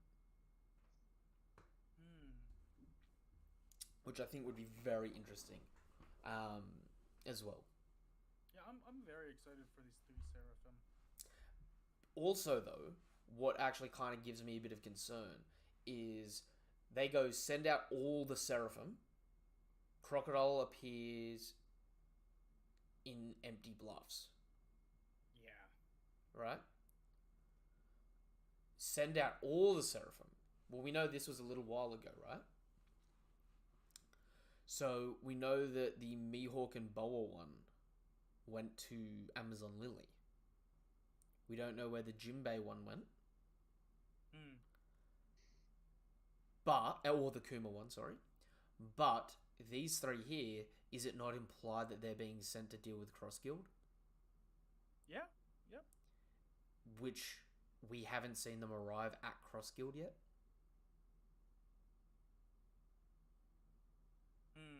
Because we know the fleet was wiped out at Cross Guild by Crocodile. Yeah, so all these guys are probably being sent in as reinforcements. Yes, I see where you're going. It's either they're being sent in as reinforcements, or it's an off-screen dub for Mihawk and Croc, which is a little bonkers. And buggy. But that being said, I mean, technically speaking, if anyone was going to still have an ability to get around the Seraphim, it would be Crocodile being able to decay them. Yeah. Or like he absorbs like their green blood or whatever. Ooh, I didn't even think of that. I really like the fact that Oda made the Gecko Moria Seraphim's hair. Oh, the flame? Dude, I love it. I think it's amazing. I also love the fact that, I've seen so many awesome cosplays of Dofi over the years, but I've also seen so many people from, like, all different ethnicities that absolutely love Dofi cosplay as him, right? I also love that this almost feels like a callback to cosplayers for that, if that makes sense. Like, one of the most iconic cosplay photos I've seen is 2 guys over in the US playing Law and Dofi doing the the stand on Law scene. I don't know if you've seen it. It's good. It's good. Alright. So, then we get to fucking Big Brain Ivankov. And, fuck. Every now and then, characters do something that take me by surprise and just make me look at them in a new light, or give myself a lot of appreciation for it. This chapter, Ivankov straight up just got the fucking genius moment. Like, he's unironically just one of the One Piece fans just putting dots together on a fucking theory board in the middle of nowhere. And the worst part is, it's very accurate. You know what I mean? Yeah, he's straight up spitting facts, man. So we see that King Seki and his daughter Komain end up getting captured when Sabo got back. We have Sabo coming back and being welcomed with open arms. The first thing he saw in the papers is that he was accused of taking out Cobra, and then everyone started treating him as a hero because of it.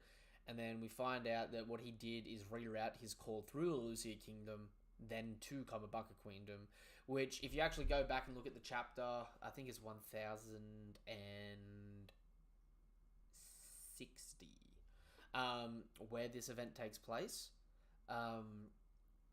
Sabo is looking to his side, not straight above him in the air, so there was a lot of hints that he would have been off to the side and that, and we actually see from an angle perspective where he was. And we also roughly see somewhat, I would assume, Kamabaka Queendom's location, maybe in reference to Lucio. But then again, that just may be not in reference. They may not be right next to each other. You know what I mean? They may be close, they may not be. That just may be a representation of like, oh yeah, I was calling them, as opposed to like an actual sort of map setup for it, if that makes sense. Then we get the whole spiel from Ivankov talking about how, you were absolutely wiped, like, Lelusi got wiped out while we were on the phone to you. Yeah, it was a horrible scene. Most of the people on the ship had family there. And then Dragon's like, it's a harrowing thing that, what in the world happened? A great shadow covered the sky, and the very next moment, and Dragon goes, a great shadow? Something that no natural living creature could explain. Some dark, vast thing flew above the clouds. Saba, you said the name Imu earlier, and then Ivankov starts giving his theory. Well, this is going to sound very strange, but among the first 20 who created the world 800 years ago, there was a monarch named Saint Imu of the Nerona dynasty. Look at this. And so, as Ivankov is trying to blast his theory, he puts a book down and says, it's said that the means to create everlasting life exists in the world. Well, someone had to have it to prove it. Someone out there has to be living for ages and ages without dying. I really want to point out, again, keeping to the biblical thematical through line at the moment with the Gorosei and all that, is the Book of the Devil Fruits here gets its first canonical on-screen appearance, and the book's title is that of the Book of Genesis, or Genesai. The implications that would have on the Devil Fruit, I have no idea. Because at this point in time, it's one of those things where you could look at it and be like, is it called the Book of Genesis because once you eat your fruit, it's a new beginning while you start your new life with powers? Or is it the Book of Genesis because there's some old folklore tale, since we know that devil fruits are still, in most of the world, regarded as a mysterious, non-real thing. Yeah. They're a mythology, you know what I mean? There could be a lot to unpack with what that means, potentially. It's just, yeah, there's a lot to unpack, but there's so much speculation and nuance that comes with it because, I mean, again, like, for the longest time, people have been thinking that devil fruits were just some extraordinary commodity that you could find in the One Piece world. Like, it was already, like, set in the world-building sense. But now, since that we're getting all these implications that the devil fruits were a man-created process, it suddenly just blows up that we've gone from quote-unquote like a fantasy setting to more so like a science fiction. Yeah. And I think that's also some of the point as well, where it's still really ambiguous. Are they completely man-made, or are they some man-made, some non-man-made? Because you got things like the Logias, which haven't been able to be man-made, as far as we know. So I find it very interesting, especially even in the way that Vegapunk explained it, talking about, evolution from imagination from different dimensions, sort of thing. It's very, it sounds... It's very out there. Yeah. It's very mystical until it's not mystical, and I don't know if Oda's actually ever going to clarify whether or not it's mysticism or full-blown science. And I think the reason why he may never do that is because then it's put into a box, if that makes Really sense. curious about that because they have so much like direct talking about like fate and like how things have a will of their own and stuff like that. And like, there are like things that have been, oh, he's going to bring the new dawn. Like, how do you know that? Is it like a prophecy, like some kind of magic, or is it like literally science somehow? You just had like a machine that just told you, like that what's that a movie where there's like a machine in space and it can like answer any question. Hitchhiker's Guide to the Galaxy? Yeah, that. I love like that movie. question. You can ask it any question you want. What is the meaning of life? For anyone that hasn't seen the movie or read the book, that is chef kiss. You've got to get on it. It's its own mystical experience, man. That's a banger. It's like imagine they have like a machine like that, and then they're basically just like, oh damn, we're losing this war, and they just build this machine, and they're like, how do we win? And it's like, you must wait, the dawn will come. It's just pure science. But like, again, like it's stuff like that that just makes me curious about like people like Hawkins and Shiarly. Because Shiarly, Yeah. at the age of like what 10, she was able to see like 20 years into the future. Mm. Like, like just how, you know? She looked into a crystal ball. Same thing with Hawkins. He just looks at cars and suddenly he magically sees numbers and predictions. And see, that's one of the things where it's like, even Haki, it's a biological thing, but at the same point in time, it's a mystical thing. You know what I mean? Mhm. So It's like it's honestly like a mix of a hard magic and soft magic system, which makes it so tricky to fuddle around. which is why I think it actually has worked so well, because like I remember back in the day, people being like, Haki ruined One Piece. You know, now that Haki exists, devil fruits aren't worth anything. And they, even now, it's still a battle where they're like, you know, Haki transcends all, but it's like, dude, you could achieve the exact same sorts of things that a Haki master with no devil fruit has with one really good devil fruit. And you could still potentially get Haki yourself. You know what I mean? So it's like, there is always like a really interesting balancing there.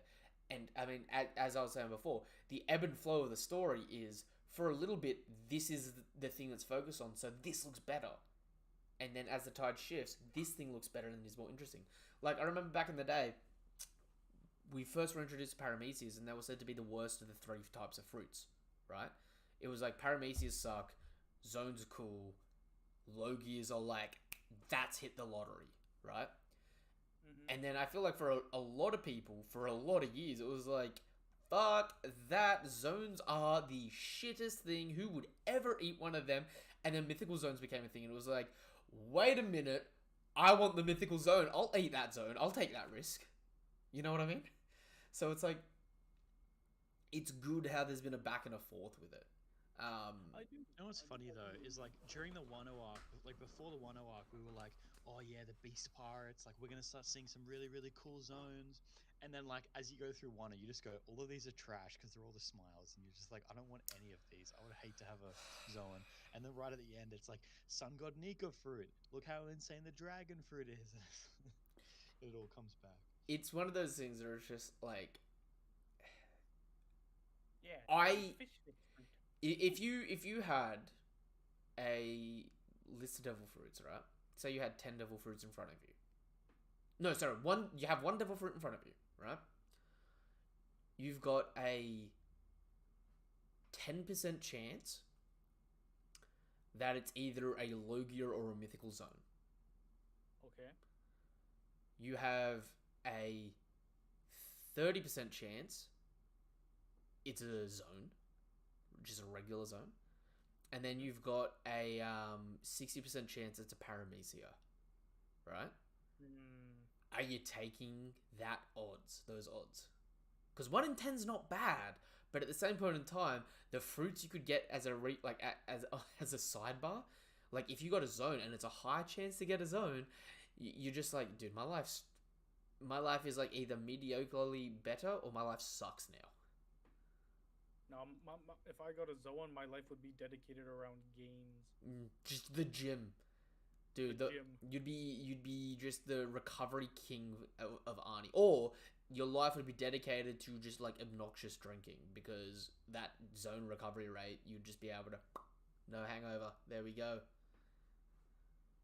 But we also have to think, like, some of the Paramecias are not shabby at all. Like, you've literally got a fruit that can cause earthquakes.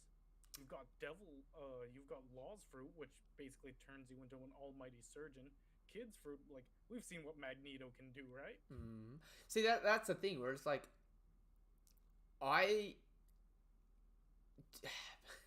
being able to turn into an animal, right? Okay, you get the physical strength boost. That's like, okay, I've got superhuman strength now. That's cool. Depending on what the animal is, you may never actually use your zone in your entire life. Dude, imagine if you got a hummingbird, then you ran out of stamina in like 10 seconds flat. Dude, imagine I mean, I'm sorry to throw him under the bus, right? Imagine getting the bison fruit, right? Like, you're on some romantic shit, right? You're like you're talking to a girl and you're like, I live a cursed split life. You wouldn't like me when I transform. Ugh. And she's like, no, I will. And she's expecting like a werewolf or a vampire, and you turn into a fucking ox. Ooh. And it's just like, look, I'm sorry. It's not worth the drama. I'm sorry. I'm gonna leave you here. Please. You haven't seen my hybrid. You're in your ox form, and you're like waddling after her, like, no, don't leave. And because you're in the ox form, you just can't control it, and you shit yourself. It's like, well, my life's so much better now that I ate the ox fruit. Can't shower without a safety rail. That would be hilarious. Dude, you need a safety rail now for the shower. And you turn into a cow. Your life is complete. Remember how hype we were that like Zoans were going to be able to like change certain parts of their body into the animals? That's like black people with their hands. That is solely because it was shown in Zoe, and then the entire framework of that fighting style got dropped at Zoe. Yeah, it just got dropped. I don't understand why. Because it turned into something that was like so stupid. I Like, think he My belly button is a lion's mouth. and no, but if you look at that in Zoe, they could transform back and forth. Once we hit Wano, they're stuck like that permanently. So I wonder if that was cut because Oda would have thought it would have ruined the power scaling in a way for the Beast Pirates, being like they're too broken, or if an in-canon retcon explanation for it is Jack took the good gifters that could transform and they all got wiped out at Zoe because he's useless. You know what I mean? Because you could in verse you could explain it as not everyone can transform, but those that were lucky too were directly under Jack the Calamity, and they were badass, and they're gone. Shit. You know, actually, come to think of it, Jack turning into a mammoth on Zoe, I could understand why he got so frustrated so quickly, man. I mean, like, imagine how hot he was underneath all that fur. Dude, it's a tropical climate too. Exactly, that's what I'm just thinking. Like, And maybe his nickname is Jack the Drought because he needs constant hydration. it's a fight happening for 5 days. You got all these other animals sweating up a stink all around you, and you got a big ass trunk just sniffing it all in, just like, fuck, can we get out of here? Dude, imagine when Inuarashi, right, was talking to him, being like, there is no samurai here, the Raizo, we don't know him. He's sitting there just like, fuck, can we get this guy a Mentos, please? He smells like dog food. Please. Not only that, cats don't usually bathe, they lick themselves. Alright guys, I'm gonna have to head off. I gotta go do a lift. Alright, no worries. Catch you, my dude. Later, bro. Well, wrapping up then, we get to the present day, Sacred Marijua. A single celestial dragon has been executed. But this news was not meant for the world to hear. The man who passed the sentence was once the ruler of a place called God Valley. Today he is the supreme commander of the Holy Knights. His name is Saint Figaland Garling. The man he executed for protecting the fishmen was Saint Don Quixote Mjolsgard.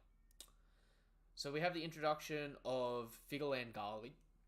First things first, I fucking love the design.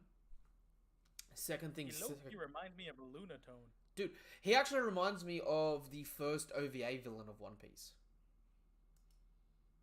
Crescent Moon Galley. Yeah. What was his? Surprised I remember that. Was that his name? Crescent Moon? Yeah, Crescent Moon Galley. Galley? Yeah, damn. You got me on the trivia on that one.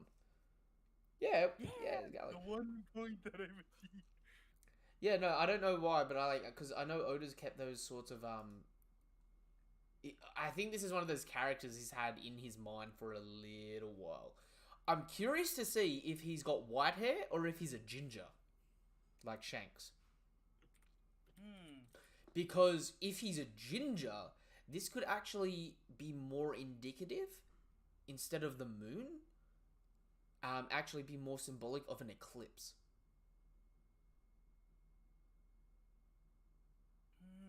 If that makes sense. Being the defender of, Imu, and thus the One Piece world, the ocean, being a defender against the sun god, an eclipse imagery of the moon going over the sun would be very symbolic there, if that makes sense. Because he's also got like the sharp tuft at the back that just jets out. Also, this dude, as badass as he looks old as fuck. At this point in time, I'm expecting Kong to get off his ass. Right? When we see Kong get up and get moving, I'm going to be so happy, because he's one of the few people left in the world that should have some ridiculous ass power at this point in time, apart from like the God Knights and stuff like that. Also, on top of that, he's got a sword, which, you know what that means? Mihawk is over this man. Fight me. I'm standing on the title of ceremony, because do you know what? If a celestial dragon was the world's strongest swordsman, would they not be arrogant enough to claim the title? But I don't know, because Figarland is giving me like, he's giving me the vibes of like a defeated king, because he right, like, because God Valley was straight up obliterated. So I don't think he would really want the spotlight, even if he could contest Mihawk. Like, he doesn't really want his name out there due to his shame, right? Well, I view this very differently. I don't think he has shame here. I think they got rid of God Valley for a purpose. So see how all the Celestial Dragons up at Marijua don't need helmets? Yeah. I think God Valley was the only country where a Celestial Dragon was allowed to take off their helmet. My reason for thinking that is because it was probably declared as like still holy ground, but below, if that makes sense. And so once the event of God Valley happened, you know how the island completely disappeared after? Mm-hmm. I think they got rid of that because they no longer viewed it as holy land. I think they did that to actually purge the likes of God Valley, so that there would never be another location on the Blue Sea that wasn't up on their pedigree perch. There wasn't another place where they couldn't just look down at people, if that makes sense. They got rid of the last semblance of equal footing, right? Which is ironic, because the last place of equal footing was in a fight against Rox, Roger, Garp, Whitebeard, who would all be considered the strongest, or the gods of the Blue Sea down below. You know what I mean? In which case, I actually think another thing happened as well. I think Figureland, Darling, may have actually fought with Garp and Roger against the Rocks Pirates. Because it's important to note, so he was the ruler of God Valley, but we also know, based on the fact that he's one of the Holy Knights and he's the Supreme Commander, he's definitely a combatant, right? Mm-hmm. Garp and Roger are credited as having protected Celestial Dragons. Well, he's a Celestial Dragon. If they fought alongside him, technically that counts as protecting a Celestial Dragon. Yes, it does. It could also be a very magnetizing reason why Garp just doesn't want to serve them, because maybe he had to work with Figarland in order to get rid of the Rocks Pirates too. Potentially. Just like the fact that we haven't had a proper dedicated chapter to the explanation of God Valley, there is so much hidden nuance, because for the longest time we didn't even know that Roger was involved. Which is exactly why I think that the nuances of it are a lot more than people think or are expecting. Yeah, as of right now, there is no black and white. It's nothing but a sea of gray. Because at the moment, right, him being the leader, having the same name as Shanks, right, Figureland Shanks, we can also surmise Shanks being found in a treasure chest during the events of what was happening on God Valley. Figureland most likely, Garling most likely put Shanks in his treasure box, right, to keep him safe, and then went out to fight. And then after the fighting was said and done, Roger, being much like Luffy, looted the place. Like at the end of Skypiea, how Luffy was going to get given gold anyway, but decided to just grab it and run. Yeah. Right? So I see that being very fitting there, which is also very interesting because, you have the likes of Sky Island, the land of the gods, right, where Luffy stole treasure and whatnot, versus God Valley, the land of the gods, where Roger stole treasure, which ended up resulting in him getting Shanks. Now, I don't know where it is at the moment, but in Texas,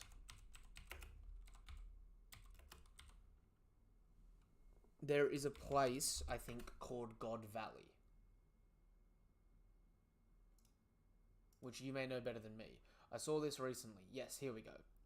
Valley of the Gods in Texas is actually a landmass that looks almost identical to God Valley. Oh, okay. So I can't remember who said this, so I can't credit it to anyone in particular. So I do apologize if anyone's watching this and you were the first person to come up with this idea. By all means, let me know. I would greatly appreciate it, right? But the likes of Valley of the Gods is it's sort of like a mountain out in the desert, right? Which shares the same shape as God Valley. And there was also a veteran that was known for protecting the Valley of the Gods during a raid, who shares the same name as Garling. Oh, I can't... interesting.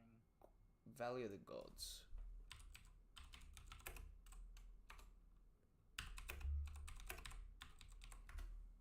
Valley of the Gods, Utah. There it is.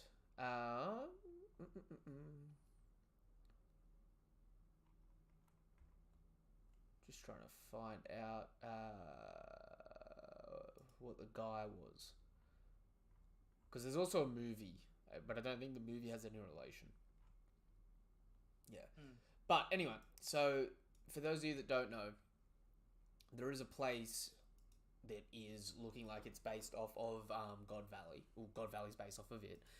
Including this guy here who...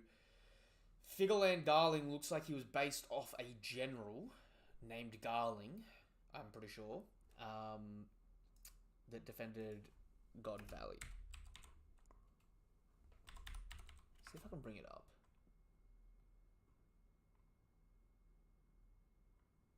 Nope.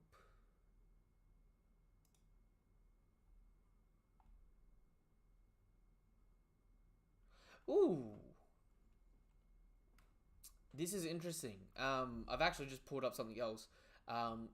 People are contesting the translation for Garling's little stuff here, right? Oh. Really? Some translations of Garling as the former king of God Valley may not be accurate enough. It is more accurate to translate him as the champion / superhero who played an active role in God Valley. Which would lead more into the idea of him fighting alongside Roger and whatnot. That's interesting. Let me just type.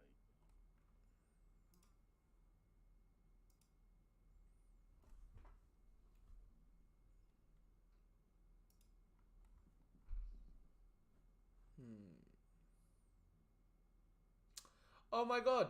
Today is also the 21-year anniversary of when the Gorosei were introduced. Oh. Well, that's an interesting fun fact.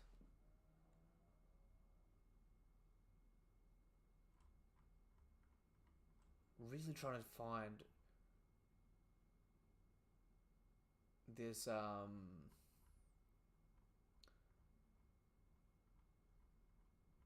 this bit of info to find out who this general was. But I think I'm clearly not going to be able to find it. I'm sure someone else will have a better time finding it than me. I'm not going to waste a lot of time trying to look for it. Oh, also, July 22nd, there is going to be One Piece live action news coming out. And it's also heavily implied that throughout this five-week break, the trailer may drop for the One Piece live action. So if that trailer does drop at any point, I will be doing a reaction of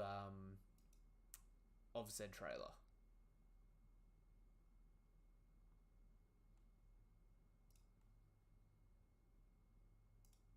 Alright. I can't find any more. Is there anything that you wanted to bring up about Garland? I mean, I just got nothing so far, man. Like, it's way too early for me to really come to mind for anything. The only thing that now I can't get out of my head is how he looks like Crescent Moon Galley. I think this is either Shanks' father or grandfather. Yeah, it all depends on the hair color reveal. Because I think the interesting thing would be he looks like he's in his 70s, same age as Garp, and that, right? So he could be Shanks' grandfather, not father, which would actually be interesting there as well, because it would be like the Luffy Garp relationship between Shanks and his grandfather, but on the world government perspective of it. It's also pretty interesting too, because what is it? Garland's sword is also reminiscent to the one that Shanks uses. Very similar, a different type of handle guard, but very. It's still like the same basis. Like the hilt is still comprised of like a one-sided hand guard that's still connected to a round hilt. Definitely. Which leads me to think, right, in terms of the Holy Knights, I think there is potentially a lot more to worry about. Going back to, was it last week we got the silhouettes of, when did we get the silhouettes of the Holy Knights? Maybe 2 weeks ago? I think so. 1084. Let's go to 1084. I'll see if it's then.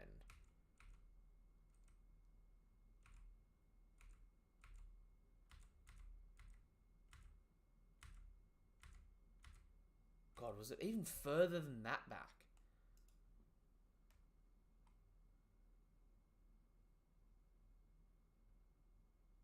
It would have been, wouldn't it? Because it would have been at the beginning of the flashback. Here we go. 1083, right? Page 4. If we actually look at that, that's the original silhouette of the Holy Knights, right? Now, the thing about it is the Holy Knight, first and foremost, up in the front, right, does not look like Garling. In fact, Garling, if anything, looks like the one up the back right, behind the speech bubble, right? Whereas the one in the middle looks like a taller version of Shanks. So I wonder if Garling is in charge of them and is the supreme commander of the Holy Knights, but currently their main combatant may be Shanks' father. Oh. Who is just a taller version of Shanks, essentially. Seeing as how Garland looks massively tall himself. You know what I mean? Because if we're looking at these guys here, we got two short ones compared to the rest of them, who even the short ones look like they're well over 6 foot, probably based on One Piece standards, and these other guys are all probably like Katakuri height, right? Garling looks like he's either middle back or back right. I would say back right because we actually see what looks like a sharp bit of hair, which would be his side tuft that comes out. And then 1, 2, 3, 4, 5, 6, 7 other characters, and one that looks a lot like what am I thinking? One that looks a lot like Shanks, which is why a lot of people were like, oh, you know, Shanks is gonna be a snitch back when that was happening. But I think based on that, I'm feeling a bit more cemented in that not being Shanks's dad, more being his granddad, because I think that also falls in the same sort of line where Shanks and Luffy have that parallel, where they both have really powerful, intimidating grandfathers that work for justice, and then their fathers are both very powerful in their own right, but don't have their own mythology. But it's still ironic that both their grandparents would share the same mythology of God Valley. So it's another emotional connection there for Luffy and Shanks, if that makes sense. That being said, do you have any predictions for the next chapter? Oh, not that we have a next chapter for the next 5 weeks.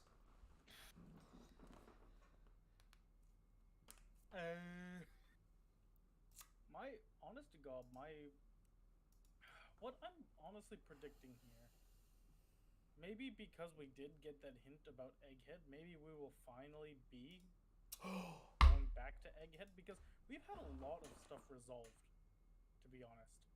Do you know what we haven't had resolved? Which one? Oh my god, how am I fucking this dumb? The flashbacks just ended, so we're in real time now, yeah? Yes.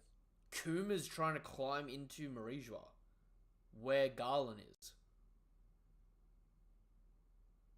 Who's trying to climb into Marijua? Kuma.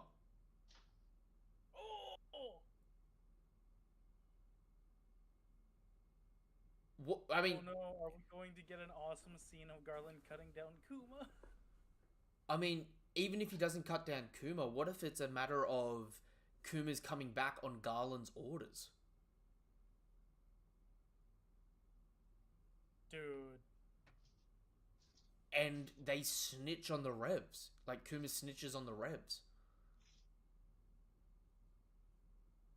Oh, don't tell me that's true, man. That'll be just so heartbreaking. It'll be awesome, but it'll be absolutely heartbreaking. Because that would be a really powerful introduction for Garland. Like, okay, he's able to execute a Celestial Dragon. Okay, he seems really cool. How do you top that? He now knows where Dragon is. You know what I mean? It makes him seem like a doer, someone that gets shit done. As opposed to, no offense, but the Gorosei have been too caught up in deliberating to get shit done. If that makes sense.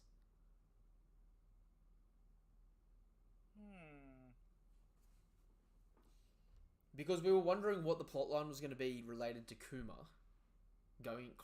trying to climb back up while they're shooting him down. Kuma may make his way begrudgingly back up to the top here, and either Garland cuts him down, which would be heartbreaking, or Garland gains information from him. Because being a Celestial Dragon, they all had turns with Kuma, right? But being a educated, combative, betting man, Garland could very well just have easily just been like, you know what we're going to do? What we're going to do is I'm going to use my time with him to make a trap, just in case.